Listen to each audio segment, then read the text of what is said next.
response there. Nice delayed response. Do we need some music for this? I think we need some music for this. Hang on, everybody. I thought we were just going to God. like sit here silently as a joke for 30 seconds. No. Yeah, there we go. Yeah. Get it going. Did on us. Look at our chairs. 5 hours of this. Yeah. Especially comics. Yeah, So 5.5 hours. You know, Somebody killed me. to be honest, it's not even fucking funny. It was not worth I don't understand the joke. How we got here is even funnier. than That the is actual- not really, surprising, yeah. Chrissy. Marvel's retarded. That's how we got here, Chrissy. But That's the best part. what we should have done is fucking set this stuff up and then start with Gary's chair. And then, Like 10 or 15, 20, not 15 minutes like they did. Then mine. Oh my god. This is why we were late, everybody. We could have actually done this right, but we're all fucking losers. Sounds about right. But you know what? Yeah. Somehow it's still more entertaining than the Marvel live stream. You can put your fine ass in our chair. Yeah, sit on us. Yeah. Smell it. Yeah. Welcome to Friday Night Tights, everybody. We spent 15 minutes trying to figure this out because we are internet savvy. And Chrissy, just in case you didn't see the thing that was memed all across Twitter for like 3 days, Marvel made an announcement for a movie, and it was a 5-hour live stream of chairs. What? Yes. Yes. Because Marvel's retarded. Yeah. It was riveting. I was there every second, for sure. Unfortunately. I actually was for most of it. I had to dip I watched out. it through you. We Which covered was more entertaining. 4 hours and 42 minutes of it, and then Chris did the rest on Film Threat. I think there was like another 20 minutes or so. Yeah, There was one more seat. It was 20 a- minutes, one more seat. it was fucking terrible. It was absolutely terrible. And what was worse was the cast announcement wasn't that great, but there is some good news. There wasn't that many women. So there you go. Kind of like the same. Yeah, we're about at the same percentage here, are we? Got two. Sure. Yeah. Why not? But let's Plenty. let's bring in our guest. Unfortunately, Razorfist lost his internet, but we have somebody who's just as good. We have our pal Rags. Hi,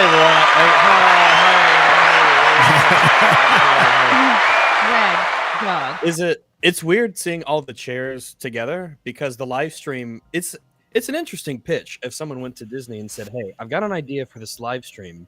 What if we show everyone? What if we show the world a bunch of empty chairs?" It's like, I don't know, man. That's the wrong vibe. Getting butts and seats is what our problem is right now. Exactly. But hey, It's too close to home, man. It's crazy because look, it did get a lot of attention and a lot of people reacting to it and a lot of people talking about it. At the same time, the fact that it took 5.5 hours to do that reveal was fucking retarded. Like, I think, one, if they had had some better reveals, it may have been better for them in general. But also, if you had done maybe 1 to 2 minute pauses, right? And you do this thing in 30 or 45 minutes, I think that would probably have been a little bit more rewarding experience for people. But yeah, it took It just sounds really boring. Yeah. Yes. You Oh, should it make was. it explosive, like the Friday Night Tights intro. Oh my God, it's this actor. Oh my God, it's this actor. And then you show all the actors that aren't in it, and they're just like far away, somewhere else, like in the back lot or in an alleyway, just like looking around. The best bit was as soon as it was over, Marvel posted a 1:23 video with all the chairs straight away. You fuckers. That's the one I saw, and that seemed like okay, but stretching it out over how many hours? I mean, I guess it did the job in making something viral that everyone's talking about, but it didn't make me think Marvel is any more competent than they have before, and it's not encouraging me to watch the film. So I will say when they get to the original X-Men and the music changes to the X-Men motif, that was pretty cool. I like that part. Did we they hear the play music? musical chairs? Did anything happen with the chairs? I'm just Can glad you- Anthony Mackie's back. Can we hear the music? And the No, T-shirt, no, right? and you get no, and you get hit. You get no. Don't play the music. Oh no! Oh no! We don't like What do you? Hey, hold on. I didn't You're get hit. anti-art. I did. You got hit for I neutering. did. Yeah, we did. We did. Simu. We actually did. Simu, la best. Florence Pugh. You. Kelsey Grammer. Whoa. I'm kind of proud that I can only recognize 20% of these names. Danny Ramirez, everybody. Falcon. That's why you're Returning. watching it. Joseph Quinn. Big D in the house. That's Human Torch. Yeah. David Harbour. I like him. Winston Duke. Winston Duke. Bombay. Very British name. Old head demon. Hannah I John thought it was going to say Kamen. Hanna Barbera. That's Ghost. No, And then here it's like. Fresh off the streets of Picard. Homecoming. Doesn't that seem desperate that they're trying to Yeah, Becca force Romaine. It's extremely desperate. Yeah, they're Member dragging berries. them out in front of crowds. Jenny! Tatum. Jenny! Oh my god. Oh God. So Yes. you didn't see this. Robert Downey Jr. Hey, get out of that guy's chair. Oh my God, it's your chair. I'm Hello, sorry. I'll be everyone. quiet. I'm sorry. in the chair. Robert gave Downey you Jr. is so like, that'll much be an money. extra $2 million. He got paid millions for the few seconds he was on screen. Absolutely. They paid me so Look much at money. that. That freaking, there's so many actors in this movie. What is this movie lot. going to be? And there's more. There's more. But Just a slideshow?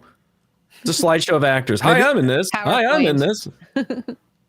I wonder how they negotiated the order of the chairs with Right? all the agents. Oh, yeah. Oh, Pedro Pascal, you're Pascal. you're second to last. I'm about to say, like, man, you've got a great agent if you could get yourself all the way that far. But Anthony Yeah. Mackie, they're at the beginning. No, man, That's maybe too you bad. just Yeah. Channing feel Tatum fortunate is you got a box chair. I do think that they probably like thought strategically for some of this, like, hey, we're gonna throw in some people that we know no one's gonna give a shit about in between some people we think people will care about. Absolutely. If they had a big stream of nobodies, then Yeah, it and I lowers think the that energy. And I think that the reason Pedro is at the end, right before Doom, is like, in theory, they should be right next to each other, right? Mr. Fantastic and Dr. Doom. Yeah. Like if those guys are going fucking head to head, they should be. That guy's name looks like you drop Scrabble pieces. You're just there with it. You're like, this is my a name lot now. of points. That's the thing. That's the thing. I can't believe When the you number when I hear Lou. when I hear back rack, I think of the people I see at Walmart. Right. Oh. Look at all. Are we ready to get on camera? What if it's good, though? Oh, what do man. we do? You ready to take the 10 minutes? I don't. Well, we're going to discuss that after it takes us 10 Turn the minutes. camera off and you can go like this. I think we should I stay will- like this the entire show. No. I'll be the Ready? special one. There you go. Fine. There you go. Hi. Just because I don't have a webcam, everybody. It's not that I Bam. hate fun and I don't like to join hates in and fun. be social. It's that I don't have a webcam, so I can't do the thing. Wait, that's not you? That is, well, it's an artistic rendition. Ah, It's a okay. photograph that's been transposed into ink and lines. Makes sense. It's a photograph. What kind of dog are you? A corgi? Oh my God, sure. Sure. I'm a All right, sheep. everybody's going to see my Come settings on. now. Da-da-dun-dun-dun-dun. And I have to say none. There What? we go. We did it. Yay! Yes, we made it. Less time to tear it down than to build it up. Kind of like Rachel Zegler. That wasn't worth the trouble. Oh. Welcome to the show, everybody. We've got a lot to talk about.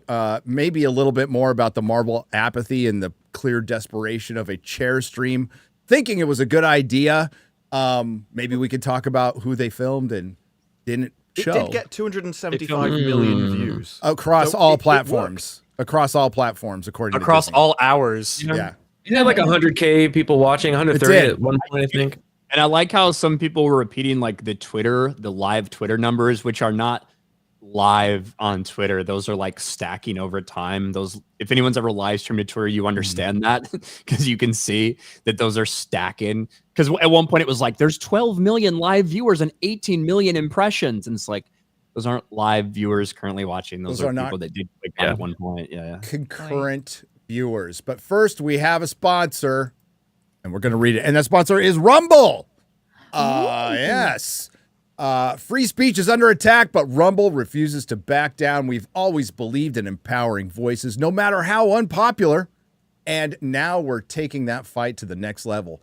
When major advertisers conspire to pull their dollars, even brands like Dunkin' Donuts turn their backs, claiming Rumble had a right-wing culture. But we're not here to fit the mold. We're here to defend free expression. To strengthen this mission, we're excited to offer Rumble Premium, a completely ad-free experience with exclusive benefits for viewers and creators. You'll find exclusive content from creators like Russell Brand, Dr. Disrespect, Timcast, and the Mug Club with Crowder, Garrett. It's more than a subscription. It's a stand for free speech. Your voice matters. Join Rumble Premium. For a very limited time, you can get $20 off an annual plan using promo code RumbleLive. Visit rumble.com/premium and claim your special sale discount today. Together, we can turn the tide. Whether you join Rumble Premium or simply keep watching, your support helps keep free speech alive. Thank you. All right on that Yeah. Good that they put your name in the ad read for you to read like that. Interesting. You did it, Gary. one. Thank you. Thank you. One little That was flub a really there. good job. That was a really good job. Thanks. I can see why you get the big bucks. Oh, obviously. And we just Obviously. the rest of us just have to get whatever trickles down from on high. So yes, Jeremy's out on assignment, and Razor Fist will be another day. Razor Fist will be another day. We asked Az to come on, and he fucking ghosted us. So Oh. but he's dead, so it's understandable. Yeah. He's feeding the ducks right now. We got rags. So yeah, we're going to talk about that horrible live stream. Probably an even worse cast. We also have some big news on the Rings of Power Wheel of Time front that I'm sure Shad has plenty to say. I have plenty to say. Yeah. But Kathleen Kennedy 2.0 has been kicked to the fucking curb. Yes. How's fucking time? Crazy thing is, he only was there for about half as long as Kathleen Kennedy's been at Lucas. Yeah. So I don't know too And it was much another about this, woman but that did it. When they try to frame it like she's moving on to no, other... no. She was fired. She was fired. Hi. She was fired, but we'll get to it because there's a pretty obvious line in the article Ryan pointed out last night, which pretty much states that she was fired. Also, I will say, because it's public on Twitter, the former executive who helped obtain the rights for Wheel of Time and Lord of the Rings and Conan that got canceled and The Boys and Invincible, she was throwing a little shade on Twitter. She was throwing a little shade on Twitter, so we'll go with that. In my video I recorded right before the stream. Oh, you did? Good, yeah. Oh, yeah. nice. Yeah, she's... Cause what they're trying to do is say that the straw that broke the camel's back and the reason that this friction was happening was because of the Bond stuff. And I don't doubt that how slow that process was, all the problems they had, all the bad PR that came out, and the fact that it got so bad that Jeff Bezos fucking, while sitting there on his yacht, fucking his fucking fake titty ass wife out there, like former LA newscaster. Miss Bezos, don't listen to him. You have wonderful breasts. Hey, they're also flotation devices, especially when you're on the yacht. It helps. Safety. They're practical. And Jeff Bezos was like, fuck it, I'm tired of this bad PR. Here's another $1 billion to throw at you just so we can have control. And that's what happened. That may have been an additional certainly a factor, but there was other factors. It has to be Rings of Power, man. Rings of Power and Wheel of Time, which is not exactly crushing it right now. And Citadel. It's a build-up. It's a build-up of all these factors. Amazon is stepping up their movies. They just come out with their own distribution company so they can distribute directly to cinemas. And I think they're doing 12 to 14 movies in 2026. So if you're putting that amount of money, you do not want Jennifer Salke at the helm. No. And we'll get into it. We're also, I mean, I can discuss vaguely. So the Superman test screenings from before, I don't know if that was true, but there was a test screening 2 days ago for Superman. So there definitely was. And I guess there's mixed. The person I heard from absolutely loved it. But it's also the person who absolutely loved The Flash. So confirmed. No. Crap. No. It's gonna be bad. Oh no. Maybe they just love doubt. everything. Yeah, this movie's doomed. Not James Gunn, is it? your contact. No. It was Kevin Feige. No, I just kidding. So that, and there's other stuff to talk about. Yeah. But you know what? Let's talk about Jennifer Salke. Let's just go there. Let's just go there now. Fine. Oh, we'll go there. I hated the Rings of Power. I don't know if any of you know that. I think it's an abomination. The Tolkien and all things good in this world. Really? I think this is the first time we heard that. Pretty mid, 7 out of 10. It was a giant vanity project for a Bond villain who's now might be able to cast himself in his own movies. And it was an obvious failure from the start when they decided to go with two inexperienced showrunners who were kicked to the curb by bad robot. So that's bad enough. Man. Who only had a partial credit on a bad Star Trek movie. You guys know the story. And I did a video on like what went down behind the scenes with this, which was horrible. So Jennifer Salke has a marketing background, right? She's not a creative. She has a marketing background, and she moved her way in to the bigger projects and forced other people out. Now, Roy Price was the head of Amazon. He was, of course, canceled for making a dick joke at a party and never brought back in the height of Me Too when it was fucking psychotic and it was clearly a power grab. And Jennifer Salke was one of the people who benefited from the power grab of fucking Me Too. And now the bitch is gone. Jennifer Salke exits Amazon MGM Studios to produce. Now, you go, well, no, she's going to go off to another. This is what they often do when they fire people, but they don't want them to burn the building down on the way out. It's like, oh, we'll offer you a first look deal and a little office and maybe a parking spot on the lot. Ooh. But she was the head of MGM Studios, and she was kicked to the curb. So is this the right article? Scroll down. No, I think you want the deadline one. I want the deadline one. Deadline? Yeah, I want the deadline one, Garrett. Here, just look at this is while I like- look at that deadline. Well, okay, for one. She looks like, you sure you don't want to? Wait, do we want to talk about old Galadriel? It's a self-insert. It's a self-insert. It is self-insert 100%. Absolutely. Yeah, find that deadline article. Uncanny. Let's Morfydd Clark in decades from now. So this is like Kathleen Kennedy getting fired, but for Yes. MGM Studios, is it?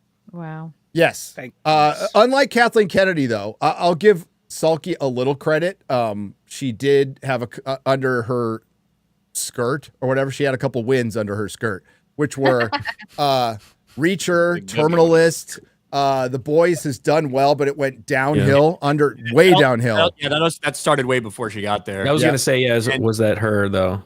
I don't know. And Fallout, even though I wasn't particularly a massive fan of this show, ratings-wise, it was a big success for them. Yeah.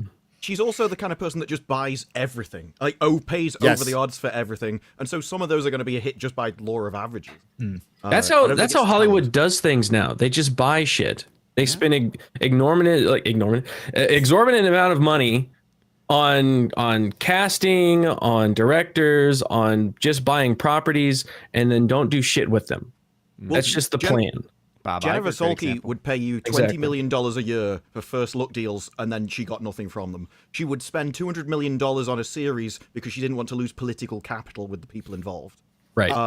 It was about 2 years, almost to the day, when the Hollywood Reporter wrote that last hit piece where they said she was obsessed with star fucking. So this is not somebody which is like has a lot of business acumen. No. Not at all. It's not for the art, It's not for the art. Well, I mean, and the reason like Terminalist and Reacher, I believe they succeeded is because she didn't care about them. They were insignificant to her. She wanted to be part of these big, quote unquote, tentpole prestige series. And when you look at Rings of Power, you can believe that because the only reason that you put those kinds of people into a project that is that astronomically expensive is so that you can have complete control over the things that they do. 100%. 100%. So it's like what Disney's doing with a lot of stuff as well. Their movies. They mirrored it, and at least like Amazon did something. It's not even debatable whether Rings of Power can be saved because it cannot. It cannot. It's dead. Jennifer Salke steps down as head of Amazon MGM Studios. Segues to producing with First Look Deal. Segues right off that cliff. Segues with an NDA and a parking spot. You motherfucker. Gosh, she Get outta really looks like Morphin Clark in that last picture. Yeah. She really does. Yeah. You're right. She does. This is your future. She stabbed, twisted, and gutted. Power. You have not seen what I have seen. Of course we have. In a surprise move, Jennifer Yeah, Salke is stepping down as head of. You know I can't read, and then you make I it was big. zooming in. I'm zooming in. There you go. Good Is that better? Lord. As a surprise move, Jennifer Salke is stepping down as head of Amazon MGM Studios after 7 years. The news was just shared internally by Prime Video and Amazon MGM Studio head Mike Hopkins in a memo, which somehow leaked, which you can now read below. Salke is segueing to a first look film and TV producing deal with the studio. She will not be replaced with the head of studio role eliminated in a streamlined new structure. Eliminate. Her whole position is gone. It's They gone. could probably make the whole TV That's- show for what they were paying her. Typically, what they do when they want to get rid of somebody and they want to make sure there's no legal recourse, they get rid of the position and the person. Okay. Yeah. But I'd Wow. love to know how the head can be streamlined, because that's the person at the top. So if you remove them, what Who who do needs these a people head? Well, they're report to now? flattening the management structure is what they're doing. Yeah, we're Yeah. doing like an anarchy kind of thing, They're which gonna be honestly seen. I think would be better. Just means one department gets merged into another department. Yeah. Yes. As Ryan pointed out yesterday, her job was so important, it was eliminated. Oh. We're gonna save a lot of money though by doing it. I know. Yeah. Kinda You're so radical important to thinking what they're we're doing doing over here. Amazon. We're not even going to replace you. Yeah, know. we can't replace you. We You're won't. Like I said, Irreplaceable. typically they do that to You make sure replace that they don't get sued. It's like they're retiring the number, right? They're just retiring Yeah. the position, you know? It is the People's Studio. It does beg the Oh. question, has she not been in charge for a while and she was just a token person in a position with other people making all the Always has decisions? been. Well, Yeah, how person of long has she token, been? but A POT. Well, we get a couple years and you'll get that position back. We've decided to flatten the curve of our leadership structure a bit, Hopkins said. And head of TV, Vernon Sanders, and head of film, streaming, and theatrical, Courtney Valenti, now reporting to him. is that a normal way to spell Courtney? No, No. I probably said the name wrong, to be honest. Courtney. Courtney. Courtney. Courtney. It's Not Courtney. Sorry. I'm Courtney. Courtney Typoed. Valenti. Courtney. Fucking Hollywood. Courtney. We Bond felt villain. this was the best direction for our studio, which will now operate as distinct film and television studios, Hopkins said. Sue Kroll also will continue in her role as head of global marketing across both film and TV. More restructuring is expected to follow. I'd imagine. You're getting rid of your head. Yeah. Well, yeah, and like the fact that again they're not replacing the position is fucking hilarious. It's absolutely hilarious. So she was fired. You can take the rest down. And the Yeah, so Mike Hopkins, from my understanding, Hopkins was basically the head of both Prime Video as a whole and Amazon MGM Studios in terms of like overseeing both of those things completely. Jennifer Salke was just specifically Amazon MGM Studios, so the production side of things, not necessarily all of the details that go along with everything on Prime, the streaming service itself, more just focused on the content, like making shit. Yeah. So her position is now eliminated, and the people that reported to her are now reporting straight to Hopkins. Yep. That's basically what's happening. Wow. For now, at least. probably save a few bucks. Not that Amazon needs to. Now I have a suggestion to save a few more, couple dollars. Cancel the Rings of Power. I think I don't care if it's in pre-production right now, and I guess they're writing the scripts. Chat GPT is working You're putting overtime. letters on paper and Yes. something happens. Yeah, it's called vibe writing. What do you think she was making? Oh, Millions. A bunch of crap shows. Hey, 10, 15, 20 million, somewhere in there. I don't know. Yep. Ah, Not like Bob Iger, $40 fucking million, but I mean probably Oh. 10 million or something. I don't Yeah. know. yeah. Jesus. It's a guess. that's like 4 minutes of a Rings of Power episode. Yeah. It is. Well, you say that Amazon doesn't need to restructure and save money, but it kind of seems like they do because Well, they're Well, if what, they're what going he to says is they don't need furtherly to save money is meaning in general Yeah, because they have a Amazon has bunch. so much fucking money as a company. they could literally just shit out money for a fucking couple years and get nothing back and probably still have liquidity. Which that's what they've been doing. If you're trying to have a profitable business in that aspect, beyond the everything else that Amazon has their hands in and make just buku dollars all the time, then of course you do need to streamline shit because they've just been printing money. And Amazon would in a probably bad be way. okay with losing money on it if they got prestige back. But that if you're becoming the laughing stock of entertainment, you're losing money and respect. So no getting it all. Yeah, it's like Disney Studios here, and by here I mean like in the basement, and then there's Amazon right next to it. Just so close. But Disparu, didn't you hear Wheel of Time season 3 is like a 90-something% Rotten Tomatoes score? Oh my because goodness. no one's watching that. Only the shills are now reviewing it, and that's who's left. Well, that just The means 5 it's people really left. rotten.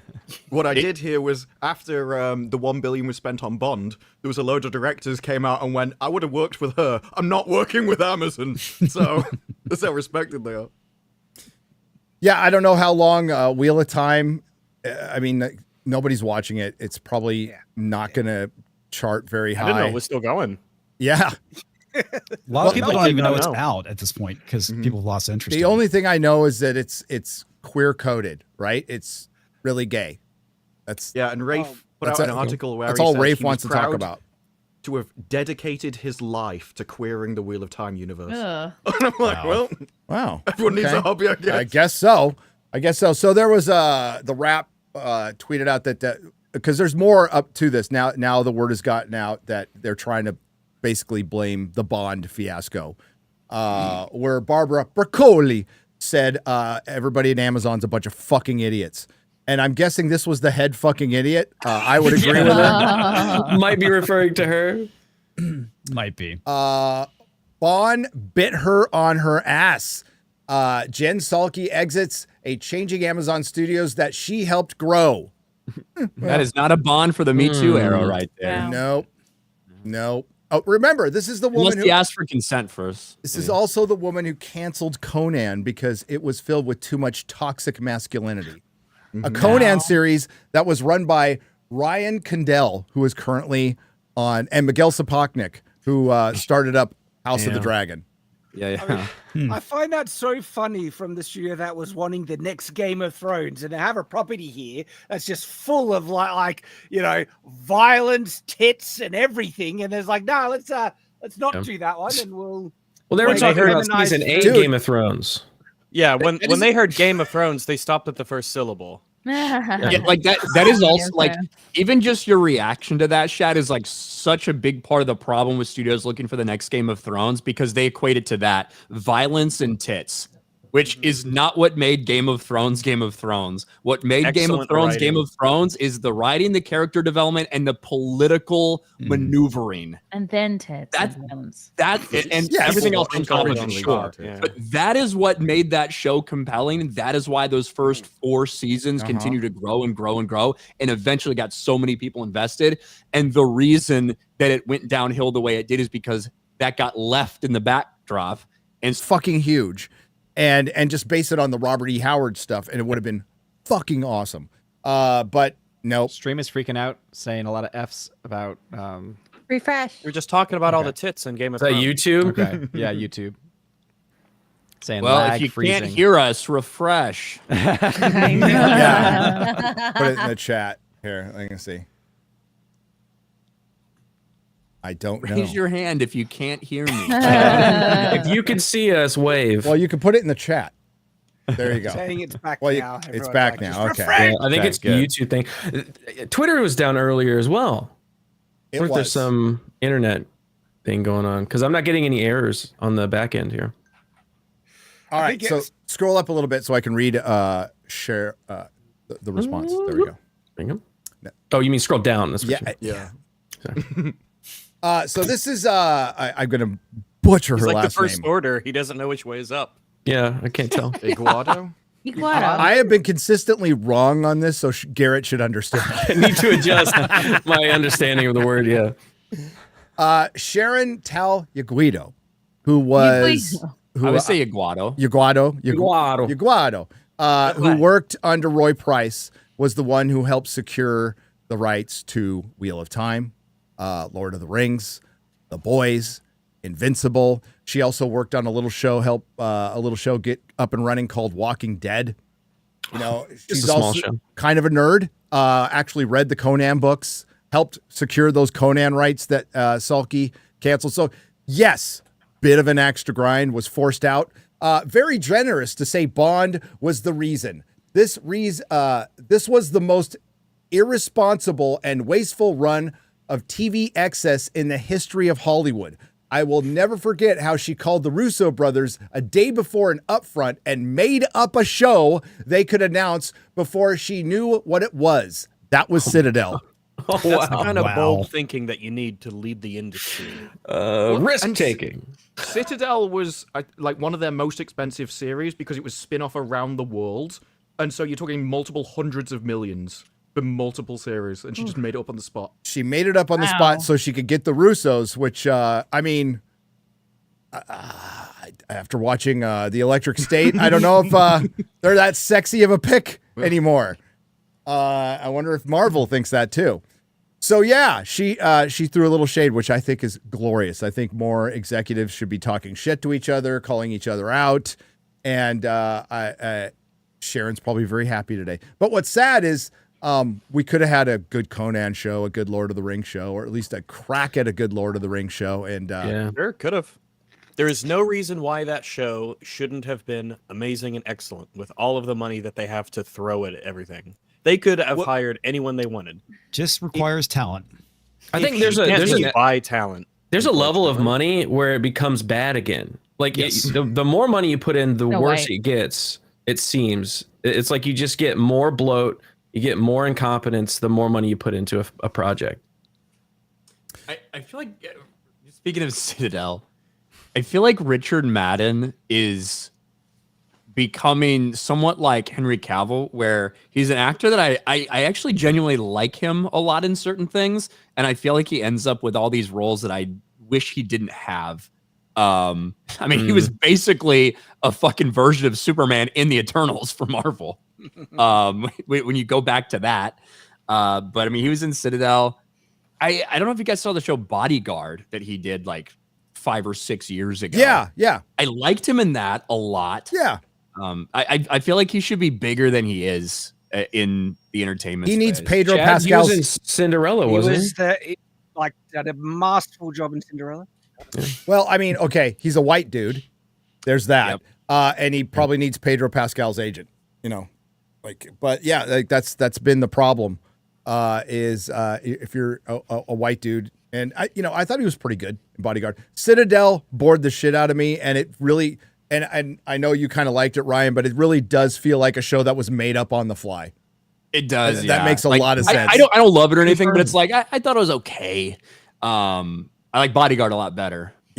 Hey, for $300 million though, that you can't do that. $300 million for 6 fucking episodes of Citadel. Mm-hmm. 6 episodes. Second most expensive show they've done behind the most expensive TV show ever made, The Rings of Power, which is currently in production. But I think the answer, the question is, does it get its 5 seasons? And I don't think so at this point. No, I don't know if Rings of Power is going to get its seasons. Do you think there'll be one after 3? That's what he's highly saying. Questionable. Is Rings of Power going to get 5? And Not 5. I said this when we heard the first thing about season 3 and that it was going to be a big time jump and they were going to be in the middle of the war and everything. I said, I wonder if they're considering this being the final season, like this being the last one. Consider how long it took us to get the confirmation for season 3. Season 2 had been done and gone, and the ashes has settled, and people had already started to forget about it, and we were still waiting to get a confirmation for season 3. There might be a 4. There probably will be a 4. I don't think there'll be a 5. I think 5's no way. I think it's too expensive. I think the 4th season is like 3 episodes, and the way they deal with time in it, fuck it. They'll have Sauron surrender to Ar-Pharazôn in the first episode, and then 2 days later, it'll be the fall of Numenor, and then they'll just fly right over, and then the world will go from flat to round, and then they'll go to the War of the Last Alliance. It'll all happen in a week. How is never mind as those thousands of years apart, but what the hell? Screw and it. it did seem that for a while they were rotating Rings of Power and Wheel of Time in the same time period as sort of their prestige series. Wheel of Time just got dropped in the dead period when no one's watching it. So that's gone. I doubt that'll get a season 4 at this point. They saw Willow and they said, "Hold my beer." Greatest disaster that's ever happened. Not giving Willow a season 2. And I I- would unironically, that show is if you could find it, because Disney's trying to scrub it from history. Oh, you but can it is find it. unironically a very entertainingly, horrifically bad It was show. hilarious. Yeah. Would Really goofy. recommend 100%. I actually realized I have a couple of episodes of Willow on my computer. So I have the whole series. They're I had around. the You whole can find series as them. well. They're around. They're around. There's bootlegs Would of it. recommend. I saw a Oh, bootleg yeah, at a last Comic-Con I was at. So there are bootlegs of it. Somebody You guys see all the printed it high onto a disc. Yes. It Yes. has to be preserved. That's like a once in a lifetime experience. Belongs in a museum. It's historic. Season 1. Along with Batgirl. It's historic. So unfortunately, yeah, the Rings of Power is not going to be saved, and we don't have to worry about that show for at least 2 more years. Anyway, I doubt it comes out next year. I highly doubt it comes out next year, which I don't care. I honestly don't care at this point. It's disgusting, but it's great that this happened. Does Bond have a chance? Probably not, because Amy Pascal will be producing the movies. That is like the worst. That's worse than Jennifer Salke, dude. That's worse. Maybe she could just handle the Moneypenny spin-off. Just put her on that. God, I hope so. And then Yeah, we just keep her ignore it. busy. It makes so much sense. We talked about this yesterday, Gary, that you have all these discussions and fighting with Barbara Broccoli and the people in control of the Bond franchise. They don't like because you're Her name basically is talking about all these fucking spin-offs, all these things set in the James Bond universe with no James Bond involved. Who That's do you just bring like in the to run world, that? though. What's that? That's just like the world, though. That's just like our world. The world without James Bond is just like I live there. Yeah. True. and so Regular. that's what you want to do. Who do you bring in? The dumb bitch that decided a bunch of movies set in the Sony Spider-Man universe without a fucking Spider-Man would be a good idea. That's literally who they brought in is Amy Talking Pascal. about she's perfect. Craven the Hunter, fantastic film. Yeah, Listen, like the all of SCU it. is hey, going to take off. Madam any day. Web. More We'll viewers see. than Daredevil. Oscar winning. Don't Okay. you disrespect I think- Craven. At least it charted on the Samba TV ratings this morning, and Daredevil didn't. Oh man, that hurts, man. That really Those it makes ratings me need to be born sad. again. It makes me sad to look at those ratings for Daredevil and know that Charlie Cox and Vincent D'Onofrio came back for that.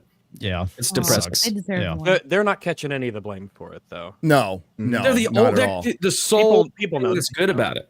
Like they're the only thing that's good. Well, you know that Marvel's hyper aware of that. If you can find them, the pictures of Daredevil in his Shadowlands costume, did you see it? Which is pretty cool, by the way. But yeah, they're like, oh, whoops, a set leak of on-set photos of Charlie Cox posing with his whoopsie doopsie. Please keep watching Daredevil, which did come out this week. With 2 episodes, and now we know why they decided to go with 2 episodes, because episode 5 was fucking terrible. And I still preferred dude. episode 5 to any of the previous ones. I think it was agree. just because the side characters weren't in it, and it felt like an you're action crazy. episode. No, Wait, is that- episode Come 5 on, the bank John's heist? dad was The in bank it. He was heist. worse than Fuck that episode. Oh, come on, Are you high? Focused on Daredevil for every most of other it. Oh, you're fucking British. side character we've had in any of the previous ones. My God. Other than the stupid black prison inmate who should fucking rot in jail. Yeah, what the fuck? John's father Dude, was you're the a worst criminal. thing. You're a criminal. Shut the fuck up. Oh. Oh, man, they just If keep it's throwing me in jail. inconveniencing You keep committing crimes. Stop I committing think crimes. he's just It's misunderstood. because he's black. I'm the victim. I'm the victim. You're only a I have quarter enjoyed- victim. I just Jay wanted some fatal Longbone. battle. Jay Longbone this week just going to war with people over that, where she's like, I hope this guy gets roundhouse kicked in the face. And just all week people have been coming for her and just keeps quote tweeting him. Yeah, she doesn't really care. We love Jay. Yeah, it's like, Jay you don't Longbone. understand the complex nuance of the message. And it's like, what? You know what? You're right. We don't. I get You're this right. message. Yeah. No one does. The whole episode seemed to be just forced in there to promote Miss Marvel. Like Miss Marvel's so great, even though she's not going to appear, but we're Yep. going to talk about her a lot. DD.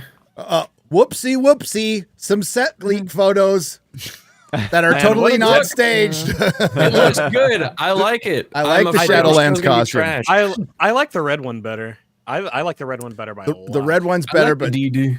the DD's on his chest, which makes me happy. Double D's. We all Does like have the double DD. D's. I Yeah. still think season 2 Daredevil costume is peak. Your hat peak is costume. half of that costume. Yep. That's true. You know, the Ben Affleck one isn't bad. It's just missing the neck part in the Yeah, back, yeah. but it's not bad. And it also has DD right here. Yeah, like that's it's supposed fine. to. But yeah, episode 5 was filler in a 9-episode series. It just I didn't have need a to theory. exist. I think Do you episode have a film 5 theory? was a full on version from the Yes, other version it of was. the show. It like was. the entire show from beginning to end was just that. And then the episode after that, they try to they go from at the end of that episode where he's like, "Let me try some of your candy." Ha ha. And he walks off, and then it cuts to the next episode, and the next episode is him praying, and it's like boom, back to darkness. No, it's okay, Total Garrett. shift. Garrett, they set up a bunch of shit for the next episode. Why don't you come to Hoboken for dinner and meet my daughter? And Yeah. and they set up all this stuff that does not happen in the next episode. But yeah, Thank goodness. but the bank heist started out okay, but it ended so fucking lame. It just ended lame. They needed to have watched Money Heist. If they weren't going to do a bank robbery, just copy Money Well, Heist. it's and do it Inside in the next Man. episode. It was kind of a bad version of Inside Man. Yeah, But but the bank vault out with their cars.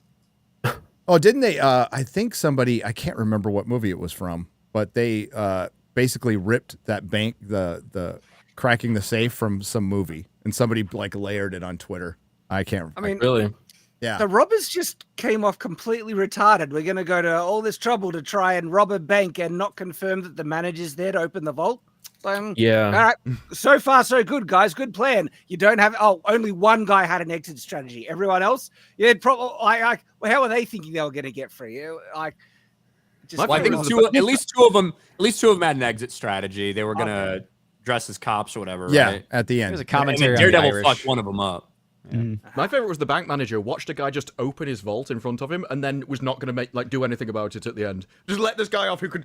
Your bank has been proven that anyone can just walk up to it and open it at a second's notice. Find out how he did it. That's probably important. I mean, he didn't even comment on the fact that Daredevil seemingly wasn't blind. Yes, he's blind, but he doesn't act like it. It's like it just it goes along with it. It's like, okay. Yeah. He said he's a good lawyer. That explained it. Sure. What are you talking about? Yeah. And then you get whiplash because it goes into like this really serious episode, right? And he's like, "Pray to God that we can not kill each other." A very Catholic prayer too. It was maybe half. Wow. I was like, Yeah, oh look, I this like is Catholic identity. I like this. But that's like the But then entire the side characters show. came back. Yeah, the entire show is tonal whiplash because it goes from one scene that feels like it's dark and trying to get that old version of the Netflix, and then it cuts to some Disney Plus garbage with these new characters. And it's like every scene is Matt Murdock or Fisk sitting in a chair and listening to another character own the scene. Like the whole bank heist was like look at this girl boss detective. She's gonna have this whole thing situated. Look at this little girl. She's spicy. She knows what she's doing. She's gonna run off and it's like every single thing. And then Fisk in these Little girls is spicy. well, she's a spicy Hispanic. Latina. She's She's spicy a Latina. She knows what she's saying. She's She 12. don't need no help from no She leaves lawyer. Don't take school her and shit, man. That's every scene. That's every scene. Pretty and much. it's so, and they're doing these parallels where they're trying to convey the story of Right. Matt Murdock and Fisk. They're trying to resist becoming what they really are, and they cut it between two scenes that are not really explaining that. Like one might be, and I think those are the reshoots, and then it cuts to another scene. Like for example, Daredevil is fighting Muse, and then it cuts to Fisk, and he's fighting the boyfriend guy. Like I'm like the dude that what slept with his they're- wife. they're What made me laugh about that was that the surroundings in the jail cell where Fisk is keeping the boyfriend is somewhat similar to Muse's hideout. And so when they cut to that guy, I thought they were still in the Muse's hideout. And I was like, hang on, did Muse take off his mask? Is that? No, then I got it. But I don't know. At first, it wasn't working. They were trying really hard to make it like these two scenes go together. Well, Ryan, I'm what like, were you I gonna don't say? think I it felt like is. that actually did go together perfectly fine. That's from the beginning, from the first episode or whatever that came out that we reacted to. That's what I theorized the show would be about both of these guys who are desperately trying to not be their former selves and slowly they were both going to be drawn back into that. And in this episode, the same time on screen, they both fully embraced that. Yes. Now, One holds back and one doesn't. And I think that I don't hate the idea in principle. And I think there's a way that you could properly execute it that I would actually really enjoy it. I feel like none of that's been done, unfortunately. Yeah. Like, yes, I get what you're doing with Fisk. I get what you're doing with Daredevil. I just don't like it. Yeah. And it's frustrating. It's becoming really clear, like, what the new stuff is and what the old stuff is. So, like, Little White Tiger, because she becomes White Tiger, goes in and chews out fucking Matt. And that so for me, that was as bad as the fucking jailhouse scene. I'm like, shut the fuck up. She sassed him. She's like, "You're not doing your job. You're not doing your job." I have a question about Muse. Muse reminded me of Rorschach a little bit. Do you know if there was, like, I don't know, inspiration for one or the other, or is it no? They're both masked people. Muse with, like, is supposed to bleeding be eyes? like Charles Soule, basically something that Daredevil has an impossible time defeating. So it looks like they changed his powers from the comic books. I can't really sure, but Muse Daredevil cannot detect Muse. So he's got super strength, super speed. I mean, he can in this. And he definitely I can know. in this. Well, It's like the audience can't detect quiet. the show. yeah, but he's a serial killer who, I mean, they keep all that in where he uses people's blood to paint these murals that you can't take down, but he's psychotic. We don't know much about him, and even the creator came out and said, "Hey, the less you know, the better. Like, we're not going to answer a bunch of questions with Muse." But he's supposed to be Daredevil's supposed to be he's blind to him basically, and he fights him clearly in this one. And it's a good fight scene, but then he does get away without Daredevil noticing, which he wouldn't be able to wasn't that do. because he was saving the girl's life? But I just thought he was Daredevil distracted. sees in 360. Yeah. Daredevil can see behind him at the same time. I just thought it was more that But he he didn't can't care. see. Unless they've I was- changed he was the powers from focusing. the comics, so I don't know. It also, like, we may be looking at, like, Gary, you specifically may be looking at that way too deep, where they're just doing a normal shot of someone expecting to see the guy they just defeated, but they're already gone and ran Maybe. away. Like, it could Possibly. be that. You know, I don't know if I trust that they're that deep and sophisticated with what we've seen I so wouldn't. far. Yeah, well, That they because would be Muse- hinting that Muse is just Daredevil not standing- hearing him leave. Muse is just standing there doing nothing, and Daredevil swings up to him and punches him in the face. Yeah. Yeah. So it seemed he must have known he was But there. Muse Well, is, and he goes to the table and he like dodges his hits from behind him and all that stuff. So he definitely sees him. yeah. So Yeah, they changed him. that they changed him a bit, just a little bit, but he's still a good villain. We'll find out. I like the end scene where they were just kind of going back between Kingpin throwing Adam the axe and saying, "Come at me, bro," Ooh, and that beating the was shit out of him. exciting. The That was initial punch when the guy swings it and he dodges and just gets him in the side and then backhands him around the face. That was a good. Yeah. Why did he give him an axe?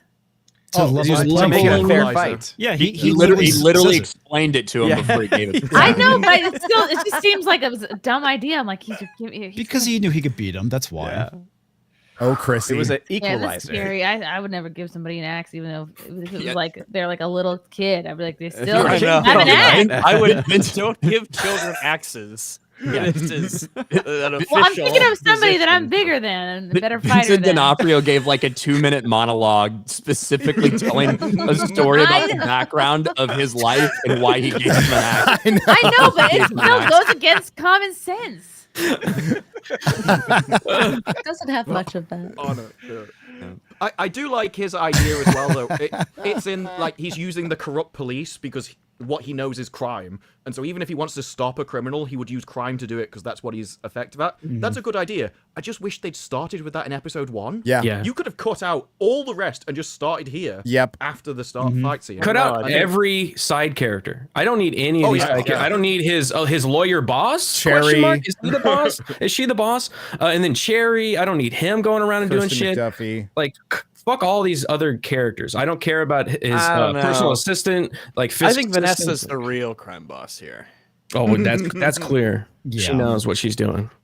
You know, And then that in the scene- scene with Fisk, I know this was last week, but Fisk getting told off by his campaign assistant, black lady girl boss, where she's like, "I've been here before you, and I will be here after you." And he's like, "Well, I'll listen to you. What do we do, lady?" Yeah, Even though I I ran what's the our city, next step? my name is literally Kingpin. Yeah. You know, the scene From- where Daredevil gets chewed out by that little girl, right? It really shows the incompetence of the writing, because you know what they wanted to achieve? They wanted him to feel guilty that he's getting tempted to go and do something. The thing is, though, there's no justification in the plot for that girl to go to. He's a lawyer. What does she expect him to do? It's not a cop or anything. She doesn't know it's Daredevil, but she's talking to him like she knows that it's Daredevil. It's because the writers know he's Daredevil, and they want him to feel exactly. guilty, and want to, You gotta do give it to something him. yourself. But they're that incompetent that they can't figure out how to get what they want in a logical way that makes sense with the plot and setup that they have in world with the characters. What would have made that work better is if she's pleading for him, like because she distinctly states she doesn't trust the cops for good reason. So you have her go to Daredevil, but see, this is intersectionalism. Sorry, folks. That is the thing. This is the only person you have she her. knows. Yeah. So she goes there and is at a desperation, which they were trying to do, but they were trying to make her feel empowered because she's going to become the female White Tiger. Strong Latinx. And instead Which I think one scene is good. I thought one was good, and then they did two. Instead of walking out in like just desperate frustration, and then she decides to go out on her own, and then she gets nabbed by Muse by doing something stupid, which she does do. But she does. The scene was just annoying. It was absolutely annoying when it was supposed to be kind of his call to arms at that point. Especially 2 episodes removed from him getting bitched out by that fucking dumb crackhead bitch. Like, I was so sick of it. Wasn't as bad. That scene wasn't as bad. And I do get why she came to him. In her mind, he is the only person that has not only seen this corruption from these cops, but also stood up to it and did something about it. Obviously didn't work out very well for her uncle in the end, because he fucking went out as White Tiger again, got killed. Yep. But yeah, it's just, we've seen enough of it. We've seen enough of Fisk getting treated like shit. We've seen enough of Daredevil getting talked to like he's never done any good for people. Yeah. We're tired of it. Like I understand. We're like I said, here, and they both, and Kingpin like embraced Kingpin, and Daredevil embraced Daredevil again. Like you said, like I understand what they're doing. I understand why he was getting talked to by the girl boss assistant, and he had to be like, "Well, what should we do?" I know what they're doing. He's holding back. He's trying to do it the right way, and then eventually he's gonna become Kingpin.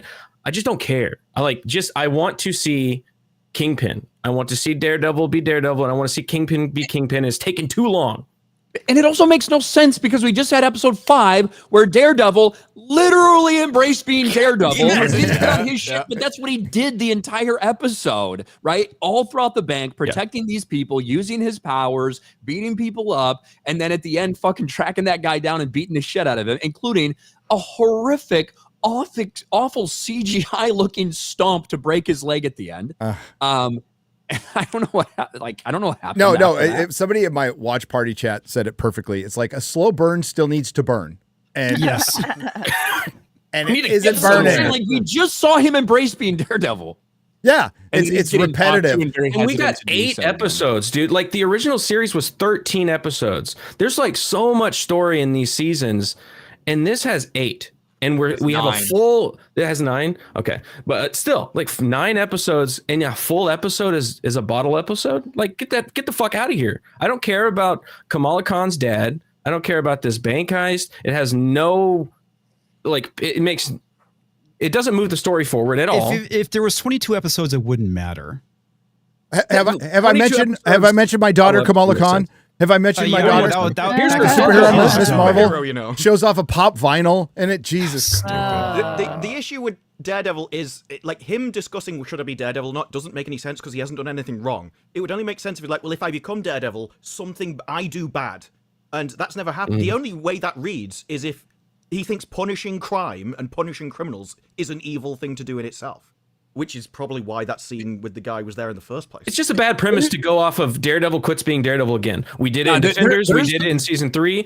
We've done that. Let's move on and do something else. Well, it feels like there's a disconnect here, right? And this is why I said we need an entire episode with Foggy, because the reason Foggy says that he didn't tell him about hiding their client or whatever is because I didn't want to give you the excuse. Foggy says that, which we have basically no conversation between these guys, but there's one line there that makes it clear that he didn't want Matt to become Daredevil and do Daredevil things. I didn't want to give you the excuse. So there's something we're missing there. And I feel like this would make a ton of sense if he felt that him being Daredevil led to Bullseye retaliating and killing Foggy, and that's the reason. If Daredevil Bullseye doesn't really have a reason to kill Foggy at all. Yeah. But, right. So if Motivation's a good thing. if Matt does think that, I actually think a lot of this stuff makes sense, right? Unfortunately, they haven't tied that in at all. They did. That's not the story that they told. They might have been trying to and maybe cut some out, something. I don't know. If that is the story, I can justify a lot of it. But they didn't tell us that. It's just me like coming to these leaps. Yeah. It sounds do flashbacks or something. At least. Well, I don't know for sure. I'm going to put Alan Ing on the spot on this one. Ing the Merciless. He says that a lot of this gets explained in those final 3 episodes, and it feels like maybe, and this is my speculation, maybe they try to retroactively fix some of that stuff. But if nobody's watching your show by the last 3 episodes, does it really matter? Watching or not, they have a lot of explaining to do. Yes. Still looking back to that first episode, and I'm like, yes, Foggy, Karen, and Matt, they're like finally together. It's like I got sequel trilogy flashbacks where I want to see my beloved characters together for a little bit, doing fun, amazing things with their fun, crazy law firm. And it's like, nah, he's dead and she's gone, and Matt's around sort of, but we ruined his character, so it doesn't even matter. Yeah. And we talked about this when it first came out, Rags, and I think that needed, at a minimum, right? If you wanted to do that and you wanted to kill Foggy off in that way, you should have had a whole 45, 50 hour-long minute episode where it's just Karen, Foggy, and Matt. And they do a case or two or whatever. Yes, to have a three-way. It should have been like the mid-series low point. Yes. First off. Yeah, like you have to do something to get us back in, as opposed to just a couple one-liners. Foggy talking to a black chick at the bar trying to hit on her, and Karen and Matt alluding to, I guess we're not together anymore. Having terrible banter. Yeah. And that was it. And then you do that. You Foggy being killed should have been a mid-season low point or like an end of a season shocker thing. First off, I wouldn't want to. I don't know why you're trying to play these shows on hard mode by getting rid of these characters so fast when everyone loves to see them together. Your decision. Didn't have to do that, but okay. In theory, you can do it correctly, but I don't know. Maybe you shouldn't. You don't get extra points really for trying to pull off something like that. The fact that we got basically, I mean, let's be honest, we got nothing between the 3. They had some terrible banter, and then they get broken up, and that's that. And you only get one chance at this. It's not like, oh, we'll worry about this in season 2. The hype is so great for us. Well, the hype was small but hardcore Daredevil fans who watched the Netflix show. And if you go back and rewatch the seasons, we like Daredevil, the superhero. And my criticism of season 3 is he's not in his costume for the entire fucking season and not in his costume for the over half of this season. Yeah. And you're counting on people to go back and rewatch this. And Paul Chato made a good point. It's been 6-7 years. People just like, okay, I'm good. Well, consider. I know this is a bit anecdotal, but when I was watching Spider-Man: No Way Home, and he shows up in the scene as the lawyer with Peter, my theater, your audience, the audience in the you own the theater. They were there to see me, really, right? Yeah. But the audience in the theater, they like audibly gasped with excitement. Yes, to see him in No Way Home. People are like, oh my, it's Daredevil! Oh my gosh, like people are excited. And now the show can't break the top 10. And it can't. And you can't discount the appearance in She-Hulk. You cannot discount Kingpin's cucking, well, in this show, and in Hawkeye and Echo. You can't discount that. It's the continued negative quality of all these products, which is really the only meaningful difference between now and then. Because, I mean, season 3 of Daredevil was 2018, right? But it's not that old. People still remember it, and people still speak of it very highly, as they should. Yes. This great series of TV. But so what changed? And I think it's just that continued terrible, negative series of shows and movies that they've put out that have steadily, but slowly but surely, declined the reputation and the social standing and the cultural impact of the MCU. Like, oh, people don't even care anymore about Daredevil. It's like, good job. You managed to do that. I'll add it to the list. Yeah. Yes. You're Well, it's 100% not just correct. Daredevil, it's the entire MCU at this point because we who have 2 new cares? movies coming out this year, and I don't think they're going to perform. Well, let me ask you Especially this: Fantastic Four.